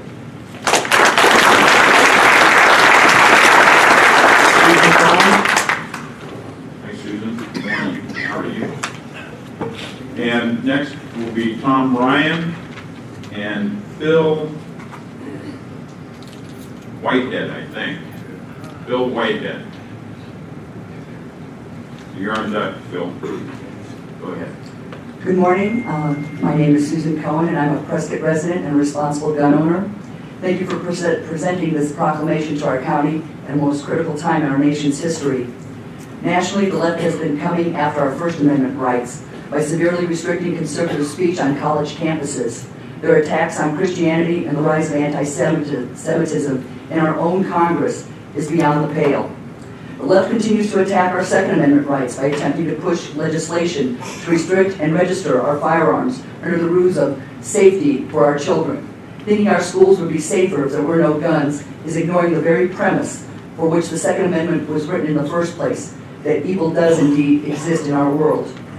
Why do people think that no guns mean no crime, no tyranny? Who is teaching this distorted concept to our citizens who have lived in liberty for 243 years? Why is this individual's right for self-preservation, the right to bear arms, not be second nature to each and every American citizen, that this right comes from God and not government? In 1933, pre-Nazi Germany, all guns were not confiscated per se, but because of prior gun registrations, Hitler was able to know which of his political enemies and which Jews had firearms, and he went after them. I don't have to tell you how that ended. For those of you who think the Second Amendment needs updating, or that our Constitution is a living document, please get yourselves into a civics class immediately.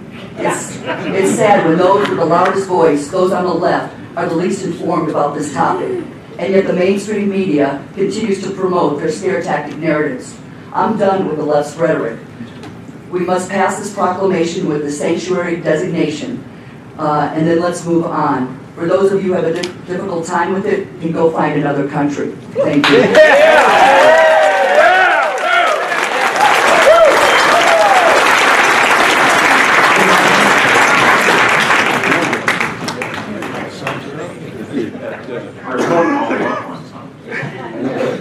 Good morning, I'm Tom Ryan from Prescott.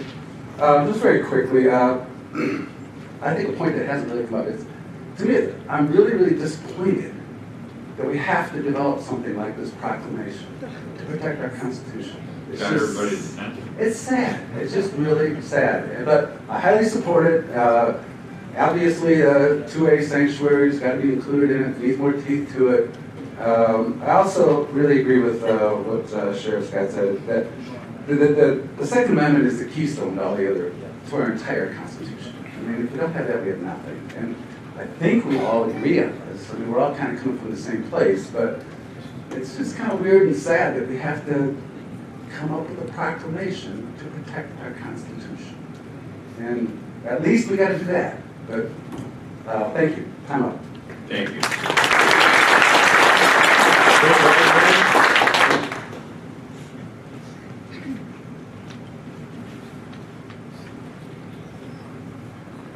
Good morning, Mr. Chairman, Board of Supervisors, and guests. There are many of you in this room that know me. There are many that don't. But the quick story is I've been a resident of this county for just over 30 years and a 34-year veteran of military and law enforcement service. I have kids here. I have grandkids here. And the fact that there was an original draft of this resolution that was then changed is troubling to me. I would imagine, and I think I'd be pretty safe saying, that in this room there are more people that have raised their hand to uphold and defend this Constitution than there are not. Am I wrong? Right. Okay. And I have a good relationship with every law enforcement officer and every supervisor in this room. I want it to stay that way. But my personal as well as professional opinion is this resolution needs to be changed to, or a proclamation needs to be changed to a resolution and actually put some teeth back into it. Thank you very much. Thank you.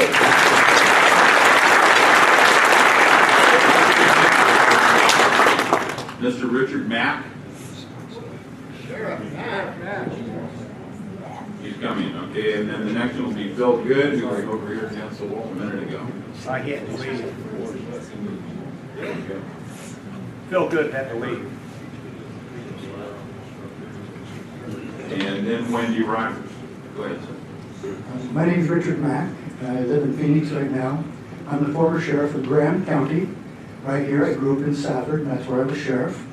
I also became, in 1994, the first sheriff in American history to sue the federal government and win a case at the United States Supreme Court to stop gun control. I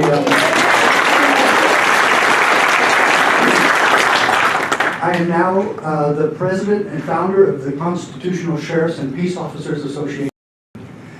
And I am also a teacher in Arizona.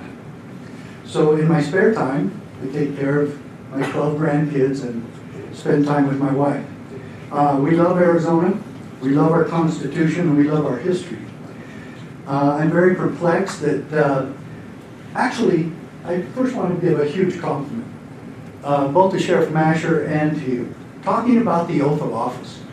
That's exactly what we teach in the CSPOA. You go to cspoa.org and check that out for yourself. But I really admire public officials because we criticize them all the time for talking about the Constitution. I think one of the greatest miracles that Donald Trump has done is that he actually has Nancy Pelosi talking about the Constitution.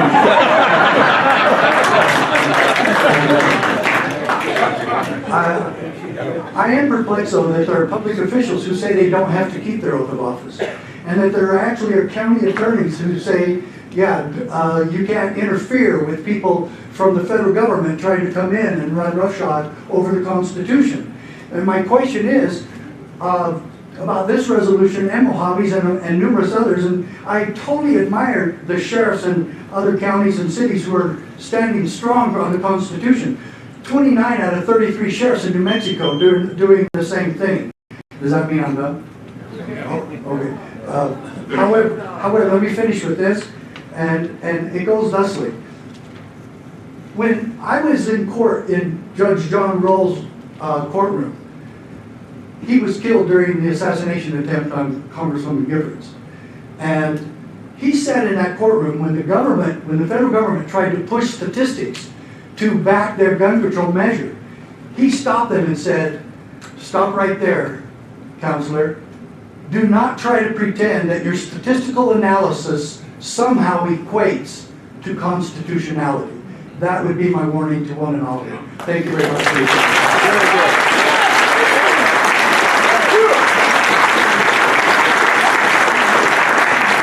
Councilman Phil Good. Phil Good? He had to leave. Okay. Thank Thank you. Wendy Rogers, Colonel.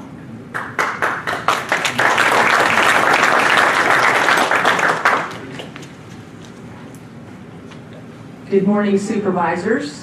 I'm Wendy Rogers, retired Air Force Lieutenant Colonel, conservative Republican. I'm running for the Arizona State Senate. I'm from Flagstaff to represent a district that still includes a large part of Yavapai County. This is time now for us to reaffirm and codify the legal enforceability of our Second Amendment. A proclamation is definitely better than nothing at all for Yavapai County to defend our rights, but we must pass a resolution so that the state cannot knock on our doors at night, in the dead of night, to demand our guns. What you ultimately should pass should have the full effect and force of the law.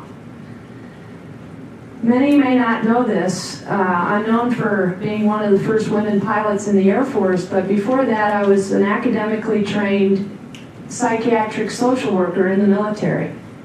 Probably the only shrink pilot that the military ever had. And I can unequivocally state that even demented, crazed killers, they understand to stay away from someone who's armed. They understand to stay away from a group of people who are armed. Where is the safest place in America? A gun convention. Actually, I'd say it's right here in this room. You better believe it.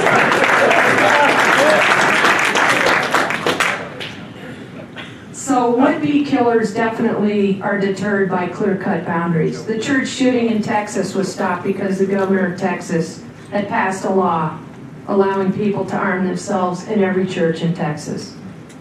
Until we're able to prevent school, church, and shopping mall shootings by allowing the arming of the citizenry in our counties, we will continue to have problems. We can't stop shooters with no gun signs and proclamations that make us feel good, but ultimately change nothing. So if it's too late today to write a resolution and get it passed, then I hope that you supervisors reconvene to pass a resolution soon. Please stand firmly with me to call for and enact a Second Amendment sanctuary resolution that actually defends our right to keep and bear arms at the local level. And I know there are good people on this board who love the Second Amendment, who have CCWs, as I do and every one of my family does. I strongly urge you to enact a resolution. I'm Colonel Wendy Rogers. Thank you for your time.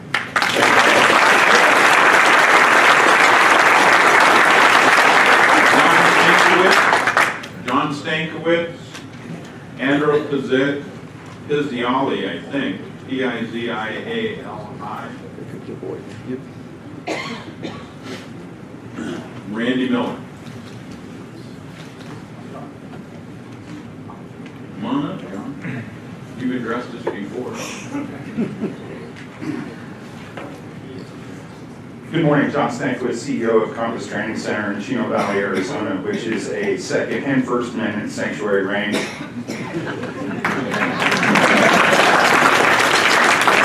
I'm here today to ask you to go back to the drawing board with your proclamation, as many people have. I'm here to ask you to include the word sanctuary and mimic, if not word for word, do what Mojave County has done. Why? Everyone said it. Why? This was my epiphany. Several months ago, before any of this came up, I was in a meeting with a current seated congressman. And there were some pretty good heavy hitters in the room in my industry, in government as well. And he started the meeting, he said, I have a question. Have you ever wondered? You ever wondered what?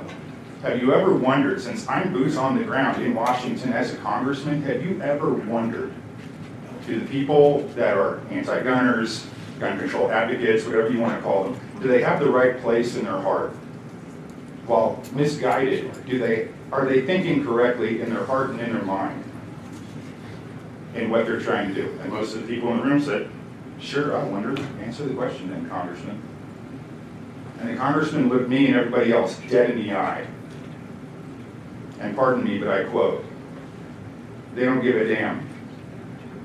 They don't give a damn about dead kids in schools, dead kids in churches, the definition of an assault rifle, the difference between a high capacity and a standard capacity magazine. They do not give a damn. It is not about gun control. It is about control. Tighten your strap and get in this fight.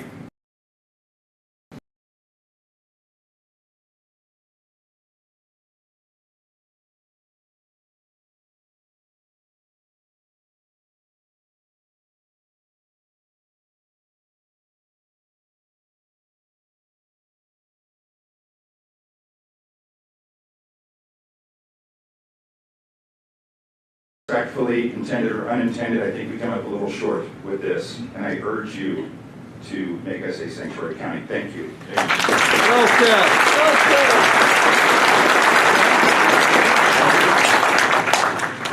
Am I pronouncing your last name right? Miller, Randy Miller, or am I not? No, this is Andrew Pizzali. Okay.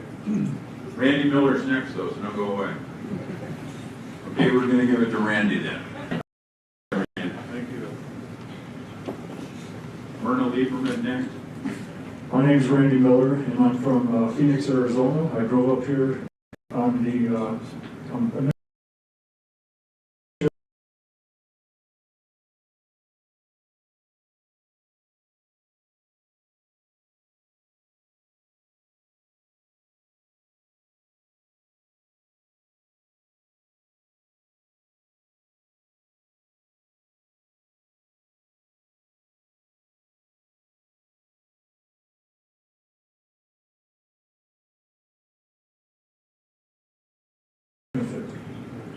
there's no direction of what the benefit is, just reiterating what your oath of office already is, that you're going to uphold and defend the Constitution.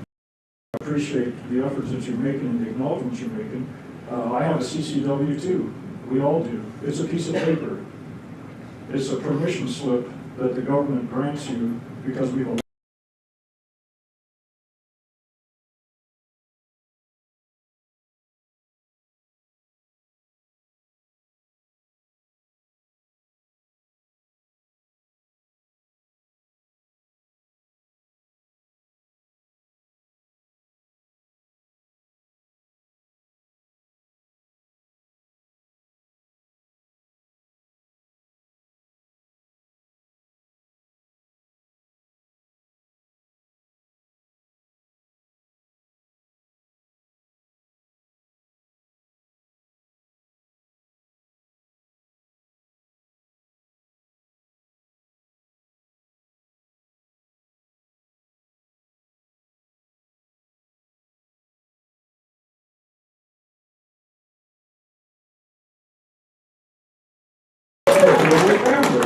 It's a mindset that is destructive to the civil society, and that's what we need to look at.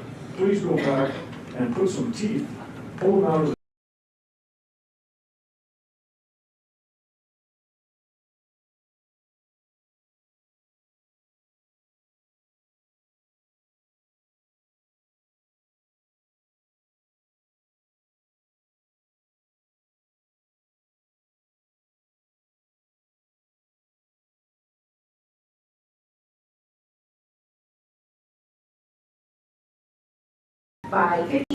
we see by 55 million travelers each year.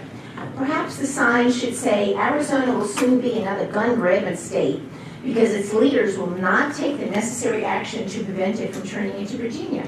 Whenever I go to Maricopa County, its residents always ask me, everyone in Prescott carries, don't they? Yes, our state's culture is a culture of guns, especially in Yavapai County, but it seems the Republicans who are in the state legislature are seeking to change that, even if it means violating the constitutions of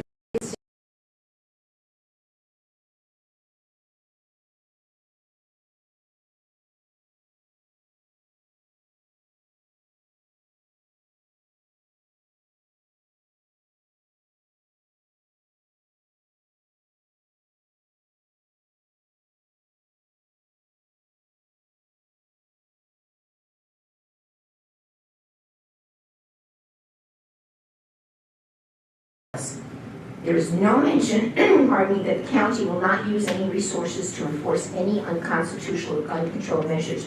If you didn't like the word sanctuary, you could have called it the Second Amendment Protection Act. You could have called it the Second Preservation Ordinance. Frankly, I think you would have found 1,000 reasons why you wouldn't do it. I just wonder what violence is the new normal. So please tell me, if red flag passes, which is in fact gun confiscation, how am I supposed to protect myself? Am I supposed to beg for my life? Am I supposed to use the pepper spray? Yavapai is considered a very safe Republican district when it comes to re-election. But in my opinion, it's safe only because candidates rarely have any challengers. And that's the situation that comes in 2020. Instead of being politicians who care only about the next election, here's a chance for this board to be statesmen and stateswomen and make a difference in the lives of those they lead. Give us an ordinance and you're going to be seen as standing for liberty and freedom and joining with Mojave County, who gave a clear message, pardon me, that if you believe in the sovereignty of our individuals and our nation and will not cooperate with any gun control measures, if you don't do this, I'm sorry, you're really going to be seen as a bunch of Cowtown politicians who come and go. Please be statesmen and lead us.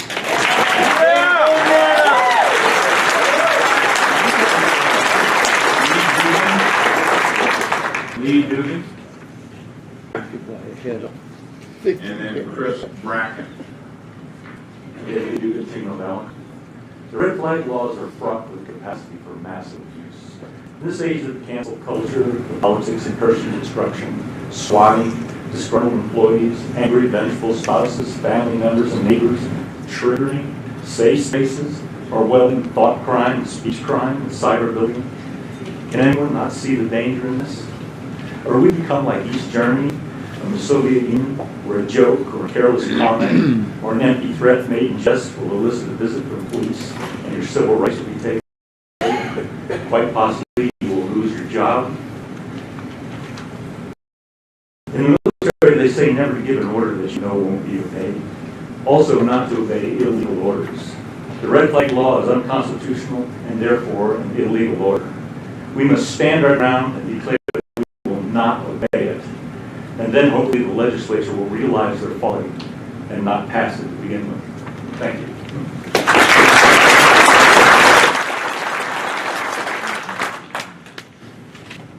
I think it's still morning. Good morning. I'm Lynn Beck. I am the wife of... Where's your husband? He's hanging around here somewhere. He just doesn't want to stand up in front of everybody. I'm the wife of a retired Marine. I'm a mother of 2, grandmother of 5. I'm a retired elementary school teacher. I'm a knitter.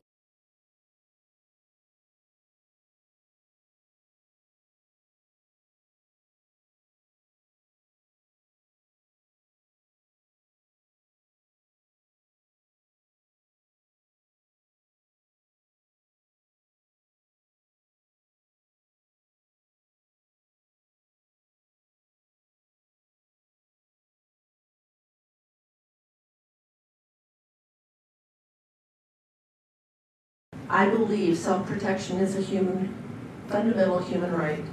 For most of my life, I allowed others to carry that protection of me. In the last few years, I have taken on the responsibility to be prepared to protect myself. For myself, I have chosen the primary tool as a firearm. I take my responsibility very seriously, really to maintain my proficiency. The Second Amendment protects that right for me. And I'm asking the board to be bold in your support of the Constitution and our Second Amendment rights. Thank you.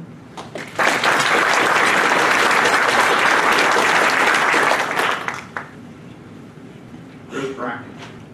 Chris. Next would be Ed Wolf and Robert, I think it's Hugh, H-U-L-E-M. Morning, thanks for having us all. My name is Chris Bracken. I'm a retired captain of the fire department. I was a paramedic as well for 33 years down in the valley. They're right, we need more teeth in this. The Second Amendment is very important.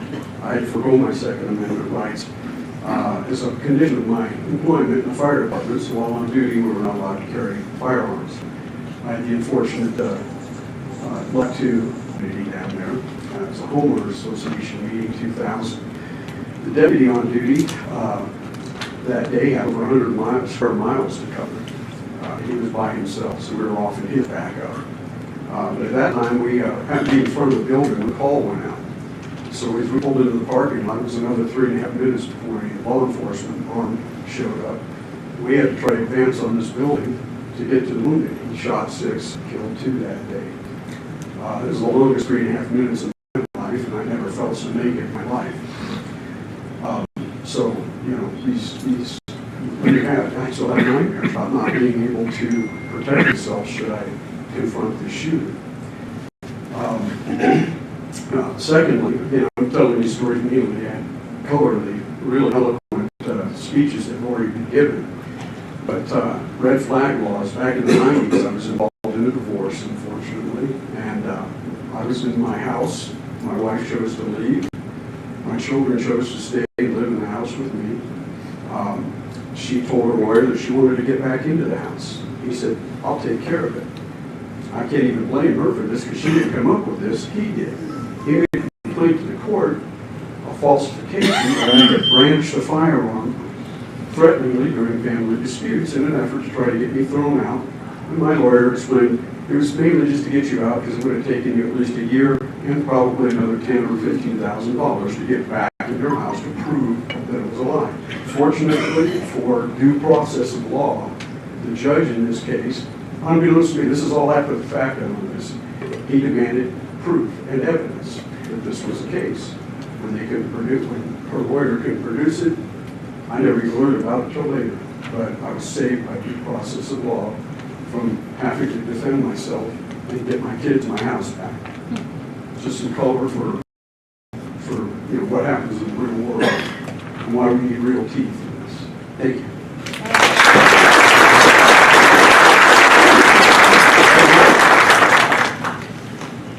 Morning, Ed. Yes, I will be at the meeting. Hi, my name is Ed Wolf. I'm an escaped refugee from the People's Republic of New York. Texas, big government and crooked politicians. I'm here today to talk about the Second Amendment. Except for one we know of very well. Mr. Donald Trump. But I'm here to talk about the Second Amendment. It protects us from a tyrannical government. It's not about hunting, target shooting, gun collecting. Without the Second Amendment, all the others will be in serious trouble. Okay? The red flag laws are totally unconstitutional. There's no due process. You're guilty, and you have to prove you're innocent.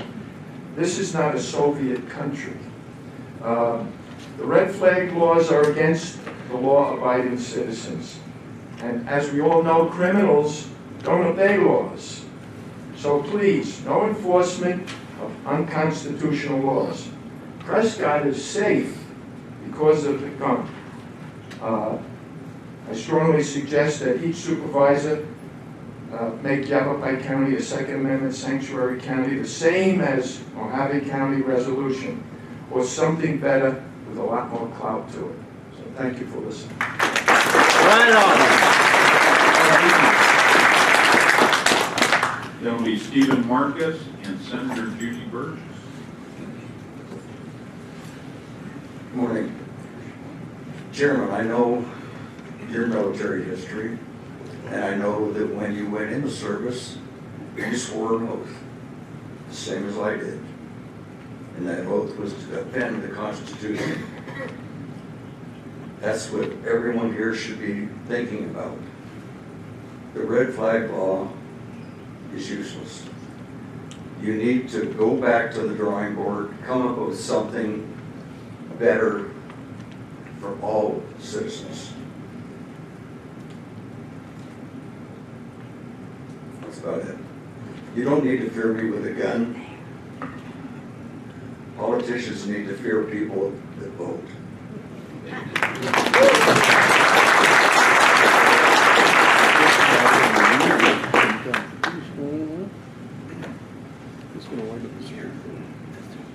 You are, ma'am? Good morning. Thank you for, yes, ma'am. Thank you for KYCA County Board of Supervisors. And I am Senator Judy Burgess. I am running for an open seat here in Legislative District 1. And as we speak here today, I am going to tell you that Governor Ducey is drafting a new red flag law, and he plans to present it this next session. If you want to keep that from passing, take heed from Red or Ed and remember what they did. Everybody assembled, went down to the Capitol, beat their drums, spoke very loudly, went in and talked to the legislators, and Governor Ducey heard them loud and clear. So, you know, I've always been the kind of person that I didn't give a damn if I got reelected or not. My goal was to work for you, the people of the state of Arizona. And as a matter of fact, I was your representative for 7 long years. I was redistricted down to Maricopa County. I came back to Yavapai, and I see what's happening in our state and nation. Yavapai County, Arizona has been slated to turn blue this year.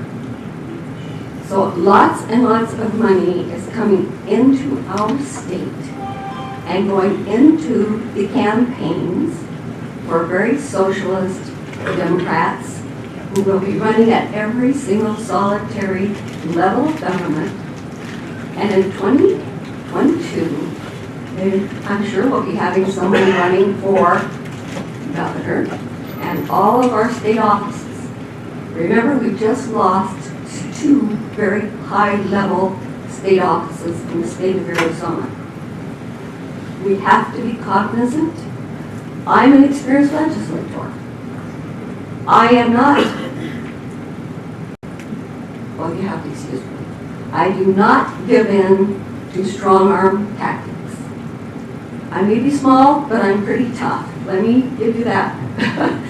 So, I would like for you guys to go back and take a look at the Second Amendment resolution and really use the word sanctuary in there, because very often the word sanctuary down in Phoenix and Tucson is misrepresented with sanctuary cities, that you have people who are here illegally, rights that you and I as ordinary citizens do not have in the state of Arizona.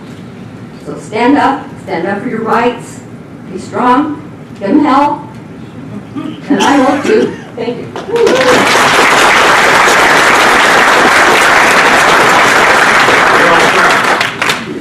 Daryl Kress, Alan Normandy. Daryl? Yes, sir. I'm just trying to remember which one. Daryl Kress, thank you all for listening to me today. We bought our property here 5 years ago. I moved here from the Midwest, and a situation occurred right off the bat, and I had to talk to one of the deputies. I first want to start this out with the word why, and I will end it with why. Anyhow, the deputy called me and he said, yeah, we heard word that you were going to buy some property, and the adjacent landowner said you can't shoot there. You can't shoot your firearms. So I own SD Tactical Arms. I'm a custom gun builder. And I told the guy next door that I'm not going to shoot at you. I'm just test firing weapons. The deputy sheriff said, we got to talking, and he said, we encourage people like you from the Midwest to move here because you are our type of people. You don't want to move here to change these laws. You want to move here to enjoy our freedoms here. And that's kind of what I'm hearing this with, we're not calling it a sanctuary. Don't you think if we called it a sanctuary Second Amendment county, it would make these men and women, their jobs a lot easier, because we're encouraging the right type of people to move here. You know, I've been told many, many times in my life that I'm a scary looking individual. I'm wearing a hat like this. If I have a left-wing neighbor from California that moves here and doesn't like me because of the way I look, because I have a "Don't Tread on Me" flag in front of my house, they could call and have the sheriffs come over and say, yeah, we got a red flag call on you, you need to lose your firearms. That doesn't make their life any easier. They're gonna come out and I gotta investigate every single thing. We need to make life easier for them, and we need that sign in our county and leave in our county that we're a Second Amendment sanctuary city, or county. I'd like to follow up, I've had something like a boy crush on the sheriff. I'd like to say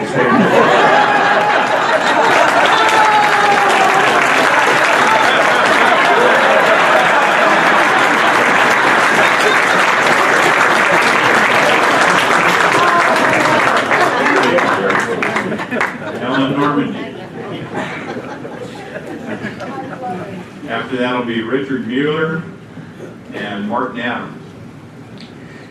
Thank you, Board. We really appreciate your time to listen to all of us today. I'm Alan Normandy. I'm a 5-year resident of Arizona, having escaped from California as well. I retired as an honorably retired police lieutenant from the Bay Area. I own a company here in Arizona. I'm also vice president of the Firearms Policy Coalition. And we moved here because this is what America should be like. I encourage you to consider the term sanctuary, although I will admit I too chafe against the word, that the word has been usurped by people who would otherwise scoff at it, when it really means for them is we ignore the stuff we don't like and we do whatever we want to do. And that's not how it's supposed to be. But I'm pro-2A, pro-police, pro-America, as far as that can go. So let's stand up for that so that we know that we're not going to be threatened by people who would change the meaning of words, who use incrementalism to eat our rights one bite at a time. I'll tell you now, I promise, I will never surrender my guns to an unjust government. I'm going to ask just one little simple question. For those of us here who are for pro-2A sanctuary, whether you chafe against the sanctuary word or not, can you raise your hands? I do that just for the purposes of expediency, because I don't know if we want to listen to all 550 people who came out to support this. But thank you very much for listening. But know this, we are the majority. Don't let them lie to us. We mean what we mean. We'll defend our lives and our families. Thank you very much.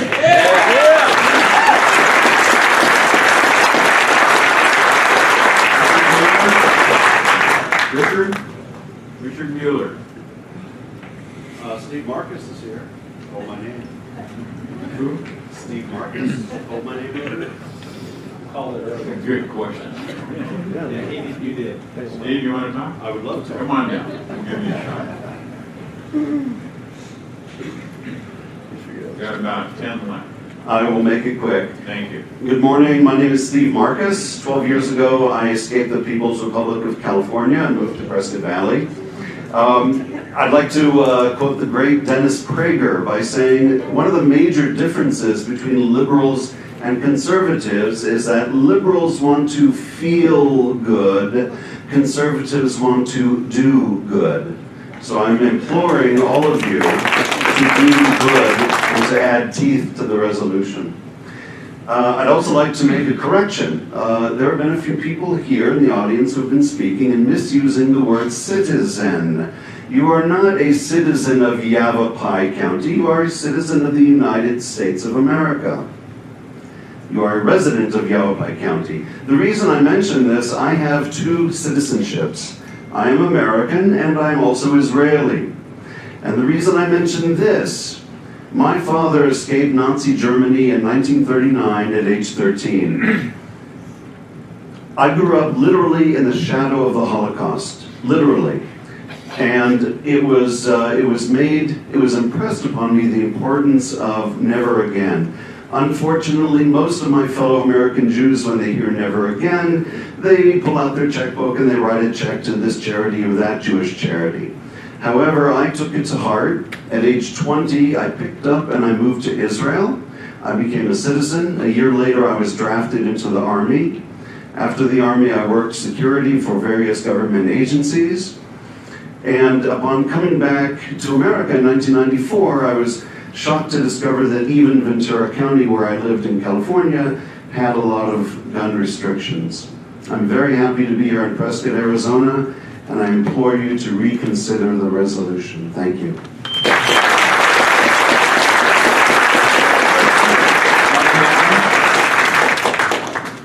Mazel tov.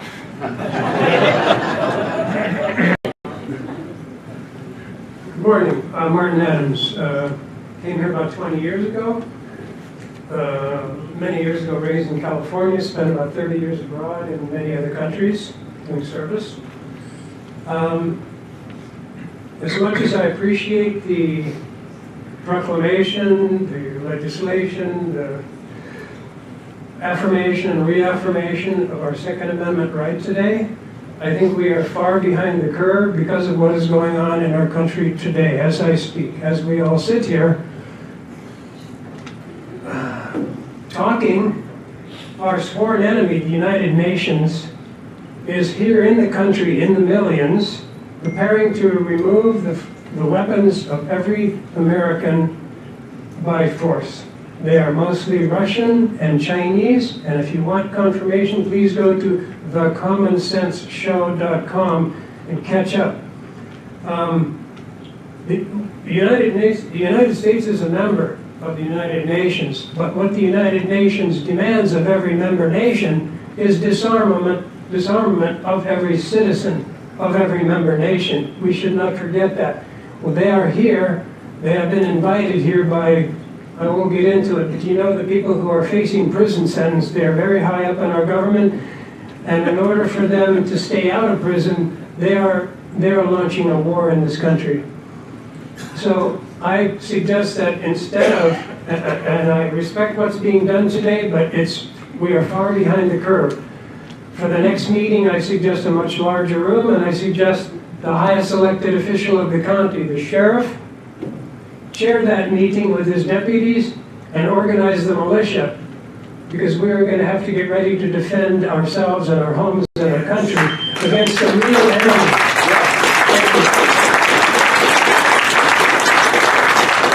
Roll second, I think. We'll be there. No, it's shocking, Craig. Okay. I have trouble with that name all the time, Joe, you know that? Yeah, I do. Joe and I know each other. And by the way, that's translated as slaughter in Hebrew. And I hope because of that last name, nobody tries to get an order against me.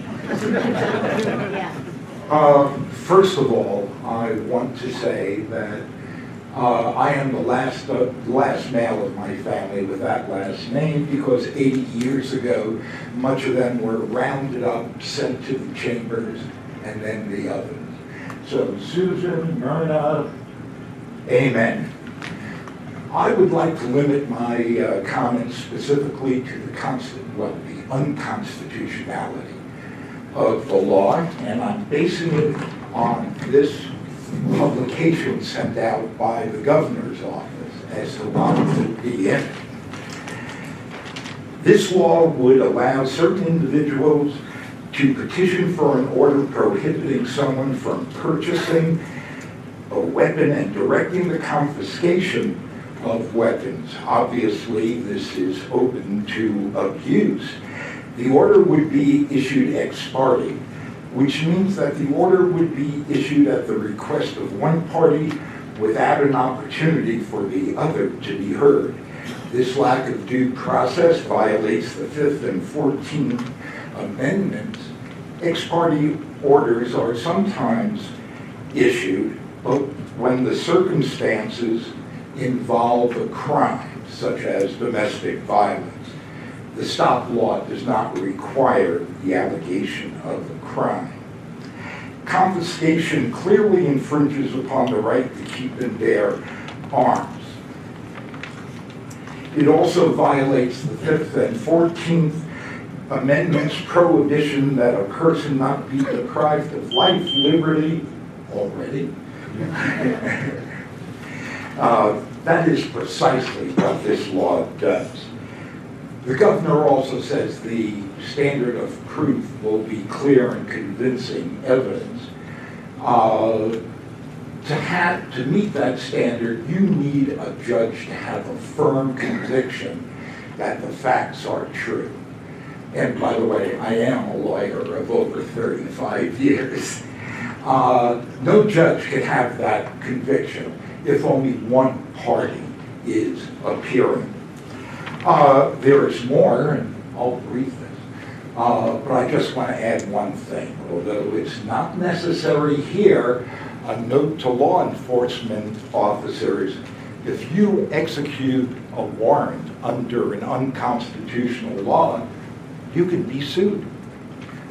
And I also hope that the board will pass an ordinance specifically stating that Yavapai County is a Second Amendment sanctuary county. Thank you.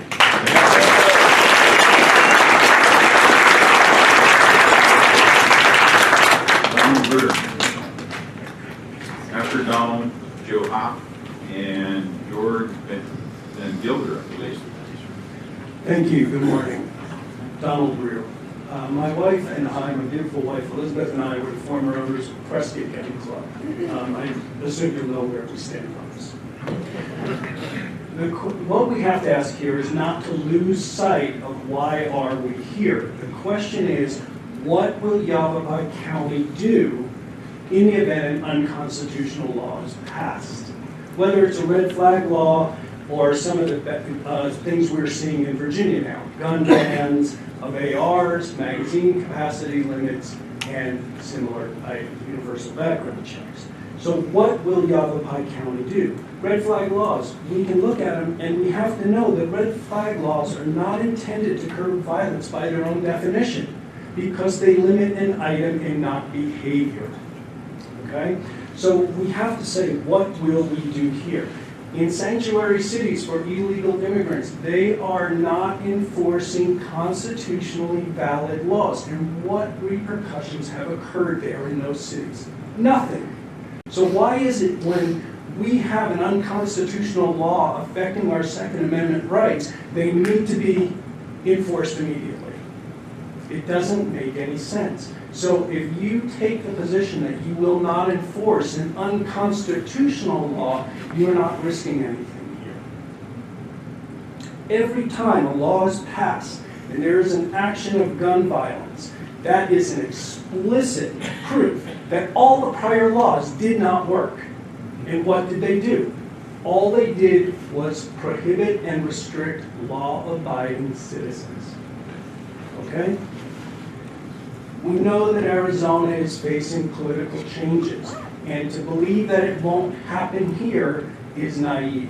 Therefore, I'm urging this council not to allow that to happen to Yavapai County, pass a resolution to designate Yavapai County as a Second Amendment protected county that will not enforce or commit resources for any law in violation of the Constitution or our Second Amendment rights. Thank you.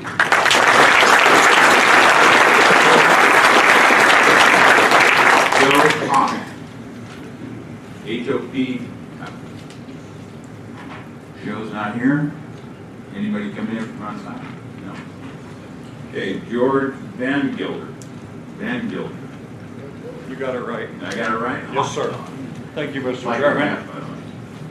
Well, supervisors, thank you. Thank you very much. And ladies and gentlemen, thank you for your support. I'm a retired police officer from New York. Yeah, I escaped from there after I did my time. And I'm a training officer, and it had a lot to do with training, and I got my CCW, of course, I've had that for years. But as an officer, I taught weapons, and I believe in having proper training and everything. But as an officer teaching criminal justice, also with my training, I had to do police and corrections. The red flag law is totally unconstitutional. That is, you're innocent until proven guilty, and in this one, it's the opposite. There's no investigation on it, and any police officer that tries to enforce this, they're breaking the Constitution, like it's been said before. And we've got some great speakers here, so I'm not going to go over everything that everybody has. But yeah, that's wrong, and just because somebody says something, that should be investigated, and instead of jumping to the gun and going to a judge or a lawyer or something and say, okay, let's go get this guy. He has no proof. and you base it on proof. So this is totally unconstitutional. I've been here 22 years in Arizona. I got a farrier business. I shoe horses, and I love it here. I love it here, and I don't see any reason to change. That's why I moved here. I don't come here to change anything. That's why it's nice here. The weather, the people are wonderful. I've had a fabulous time. And Josephine, with the woman armed, and Denise, I applaud those people. They need protection. If somebody bothers somebody, they should be able to protect themselves, no matter what. Women should not be vulnerable to be hurt and maimed. I've seen a lot of this over the years. They need protection. They need to be able to protect themselves. One last thing, they're blaming guns for everything. Automobiles kill more people and harm more people, but do they put a thing on it and no guns? We need to have auto control, and no, you're going to sue Ford and Chevy and Dodge because this vehicle killed somebody? No, it's the people that was behind the steering wheel, just like the guns. It's the person behind the guns, not the gun. I've never had seen my gun hurt anybody until you pick it up. Thank you very much.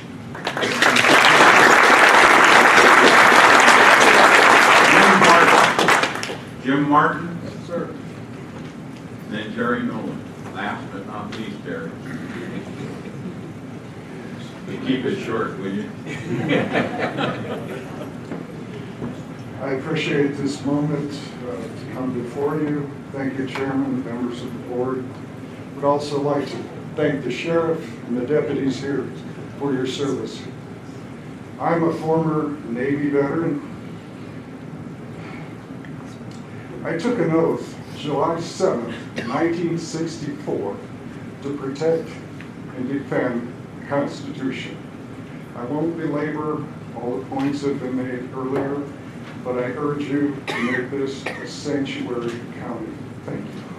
Thank you.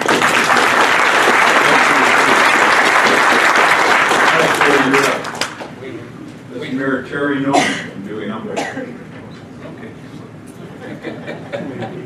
Where's my dog? We're here, right here. I'm Terry Nolan, the mayor of the town of Dewey Humboldt. I represent about 4,000 people out there, and I would think and venture to say that at least 3,500 of those people would be in favor of the Second Amendment. And, you know, if we had another 3,500 people out here, you'd probably be able to see it. You don't even see how many people are out there standing around outside listening, trying to listen to the microphones. But I know the proclamation is a start, and maybe further on you guys will develop an ordinance which will be effective. So I appreciate you letting me come and stand and talk to you, for the people of my community and for the people of this county. So thank you kindly, and I appreciate what you people do. You know, it's a start, and that's all we need is a start. From there we can go on. Thank you.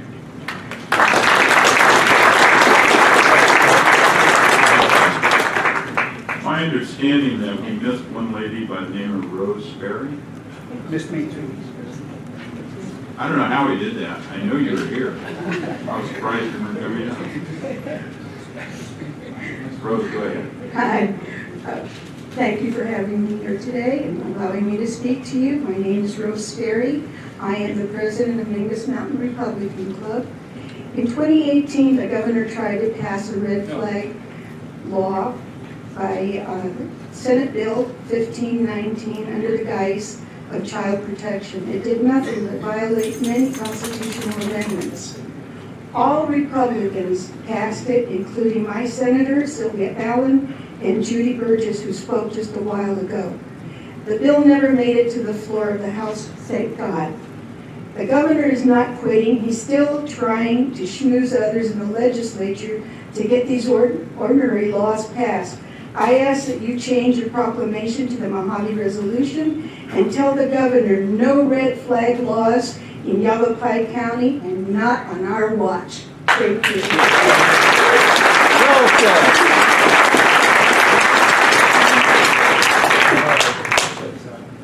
Okay, that concludes our call for comment in regards to the proclamations. I think we've heard at least 100. No, they're cutting it off.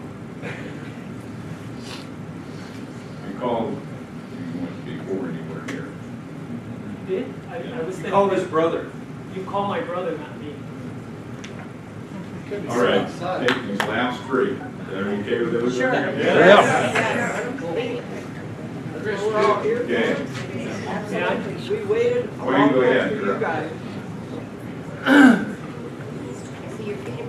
Yeah, finally. Good morning. I think it's still morning.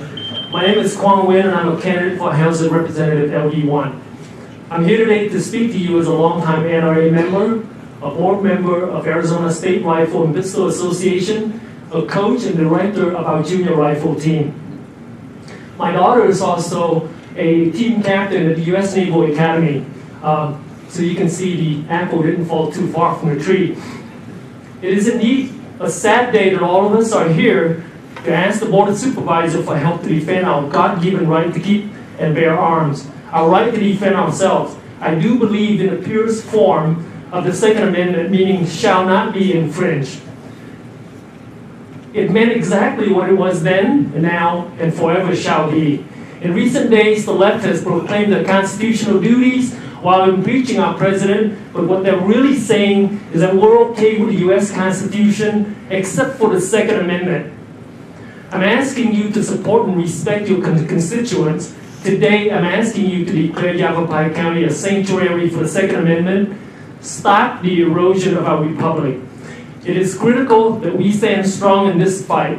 Red flag law is once again looming over our head, and to all of my friends out here today, it is your obligation to call out those who support red flags, candidates, politicians, and so on. It is time for us to stop putting the fox in charge of the hen house. I will leave you a personal note since nothing I said here had been said before. I am a survivor of 2 communist invasions, the Tet Offensive of 1968 and the final invasion of 1975. I will carry this burden to my grave. Oh, how I wish I had the Second Amendment. I want to thank you, Mr. Brown, for your service to my former country. Thank you.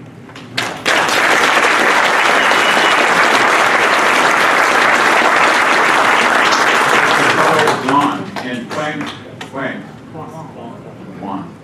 would you go over and fill out a green sheet if they have any left over there? Same with you, Chris.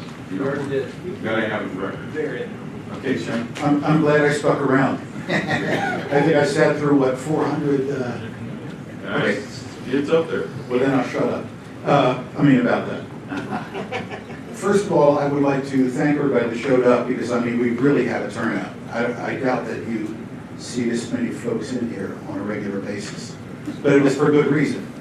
Not only that, everybody had, I was amazed how many eloquent speakers there were today. Here I thought, it's going to be a bunch of gun guys, a bunch of gun gals in here. And I was shocked to find out how concise and how well everybody presented themselves. But going past that, it's all been said. You can throw this away, the 4 pages of stuff I wrote. What I would like to say is that I was really, really impressed with the number of ladies, with the number of females that showed up. Because I've been teaching firearms for a long time. I'm a CRSO and, name it. No, been involved in this business for a long time. And one of the things that I always said, and I will continue to say, is that the survival of the Second Amendment will be because of women. Trust me, I'll say it again. The survival of the Second Amendment will be women. Nobody should be. Survival in general will be. That's all I have to say. I'll concede the rest of my time. Thank you so much. Thank you. Mr. Chris Kukania.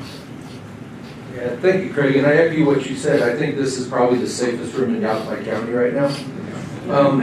Last month, we went down to the Verde Valley Cure meeting and we were looking for allies, and I think we still are. We want you guys to represent us. We want you guys to be on our side. And this watered-down resolution is not addressing the current attack on our rights, and it's called Red Flag. And it's supported by our Republican governor. The last time they ran this bill in 2018, every Republican senator voted in favor of Red Flag. So we make sure that the facts are correct. We're talking about the bill that the governor introduced. This board has nothing. That's correct. That's what I'm saying. But every Republican senator voted for it last time it ran. This plan provides a tip line where you can just call, turn in your neighbor, goes to people, they come to your house, they take your firearms, and then you get to use your own money to prove yourself sane. His plan claims 1 in 5 kids has a mental disorder. That means 1 in 5 homes that has children is subject to Red Flag. This has gotten so bad in Virginia that they are actually considering using the National Guard to enforce Red Flag. And I hope our boys in uniform never do that. And I'm counting on them not doing that. Talked to my kid at Christmas, I said, don't do that, I'll be ashamed. Some see the Second Amendment as a threat, and that's good because it is a threat. The founders put this threat on themselves and future leaders that threaten the Republic. And it's very simple, and no one has said this yet today. The Second Amendment is there so we can rise up and kill tyrants. That's why it's in there. Not for hunting, not for self-defense. This resolution needs to be an ordinance. We need to give it teeth, and we are asking you guys to be our allies to do this. Thank you so much.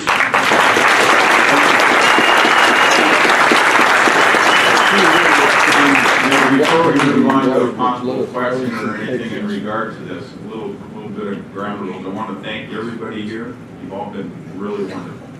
Very, shall we say, First Amendment civil. Thank you very much. Second Amendment civil too. So do we still have a lot of people outside? Your whole lobby's full. Nobody's outside anymore. Right. So let me give you a little background on how this works. We've read the proclamation, you've all heard it. Okay? Now the board will move forward with either making a motion to accept, deny, table, whatever it might be. And that's what I'm going to do now is ask the board members. This is not an open for discussion, and we are not going to do debate between us. This will be between us, 5 of us.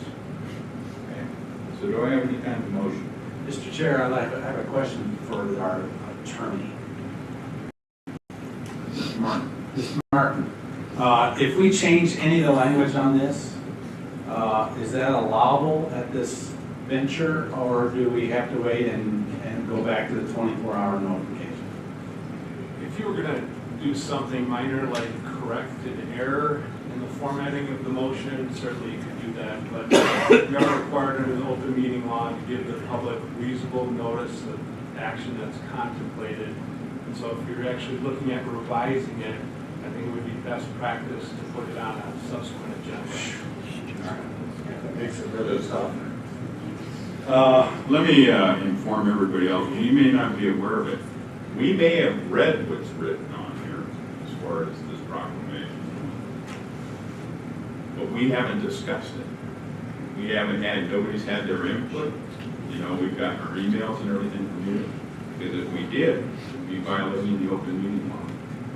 So that a lot of people think we all know what each other thinks or is talking about. That is not the case. Sorry, Tom. Yeah, I want to remind everybody too that any resolution or proclamation that this board puts in power is only good for as long as this board sits here. That's these 5 people. So when a new board, only one new person comes into power, any of these proclamations or ordinances can be reversed. That's the law. The word sanctuary came up a bunch. I agree with you. However, you don't know what it's like sitting here. We have had a slew of emails and phone calls of people just crying thing there to me that what are we doing creating a sanctuary county, and they're thinking it's for illegals and things like this. And so that was one of the reasons that we tried to veer off of that word sanctuary, because it has bad connotations as far as that language goes. We all know that Chicago and DC and all those folks, those laws don't work. We know that. The socialists that want to take this country over are adamant that we need to mirror those places. And we all know it doesn't work. And this board, as you can see earlier, and when I read the proclamation, we are staunch on everything that you have said. What's going on with the red flag laws is tough. We have a governor that has partnered with some liberal people down in Maricopa County to get this thing passed. I'm afraid it may, just like marijuana laws. You got to remember too is that 3/4 of the population of this state is in Maricopa County. That means 3/4 of the legislators are from Maricopa County. And generally what Maricopa County wants, Maricopa County gets. And so we're going to have to be very careful on everything that we do. Here's another one that's a real bummer for us. It was a law that was passed that if we do not adhere to state statutes, we are now going to have our state shared sales tax to this county that we need as a small populated county removed. Thank you, Maricopa County, for that one. That is the bummer side of this. What the good side is it's still a way of putting people in power is the voting booth. We have got to understand is we cannot be the silent majority. We do have to be verbal in a point to where only those folks who will uphold the Constitution and the Second Amendment are being elected. We're seeing too many people that have become lackadaisical on my vote doesn't count. As earlier Senator Burgess repeated, that it has to come from us. We can vote anything we want in here, but it doesn't matter if Maricopa County rules this state and changes it. If it becomes state law, or it goes to the voters to create a red flag, it is now becomes an ordinance of state law that the sheriff's department will have to look into. And if the Supreme Court says, yes, you have to do that, then the sheriff has to do whatever they say. If he is against it, he will then now be in contempt, as we saw Sheriff Joe Arpaio do, and now we'll have a problem with that. So the only other option he has is to quit. And so we don't want any of our sheriffs to do that. We don't want any of our legislators to do that. So we need to work smartly so that the socialist society does not take over and keep saying that our Constitution is outdated. I am so sick of that. The Constitution is not outdated. And it's the only thing that's held up in this universe for this long. So please, being that we cannot change this proclamation other than language, as you know how passionate I read it earlier, it may not be the best thing since sliced bread, but I'll make the motion to approve this proclamation. With that, is there a second? Then we'll go into Second. Seconded by Rosie Simmons. Discussion. I have a question. So, it is not possible to change some of this language? We cannot go back and maybe... Not today. We could table it and we could come back and do it all over. Table it. I need to say this. These people have been here before I got here. God bless them. Yeah, where were you late? Well,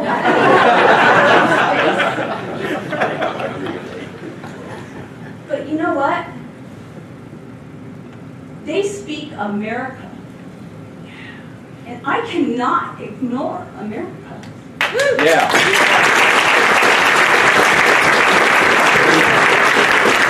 My second. Sure, go ahead. I wish to withdraw my second.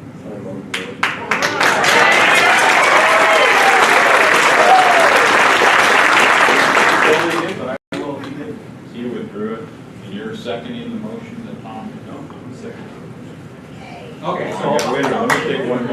I know, you gotta go back and undo. Okay, so hearing what the board, how their opinion is, if they're willing to wait, I'm willing to wait for this. It's just, we're gonna have to table this to the point that our attorneys tell us what we can and can't do by state law. Is that a motion? So that's a motion to make a motion. To table. To table.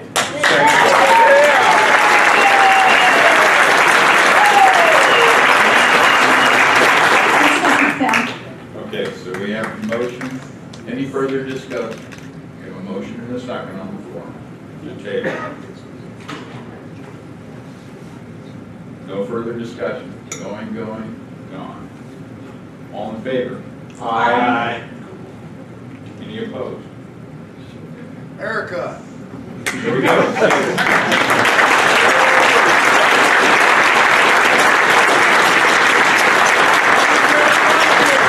And we'll give everybody plenty of notice, you know, and we'll probably get it, and this time we'll make sure it gets into the paper, what version we've got. Now, if we get it back and forth, it may not be anything. It may be no action.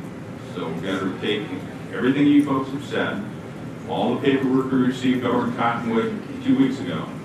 We're going to take all that information and put it together, and I'm going to direct the lawyers to look at it. And if we're gonna change it, I wouldn't mind having some red flag, against red flag laws. Okay,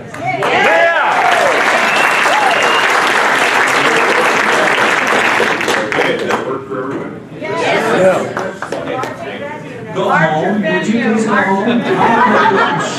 I'm taking a break, going to the bathroom. Are we done?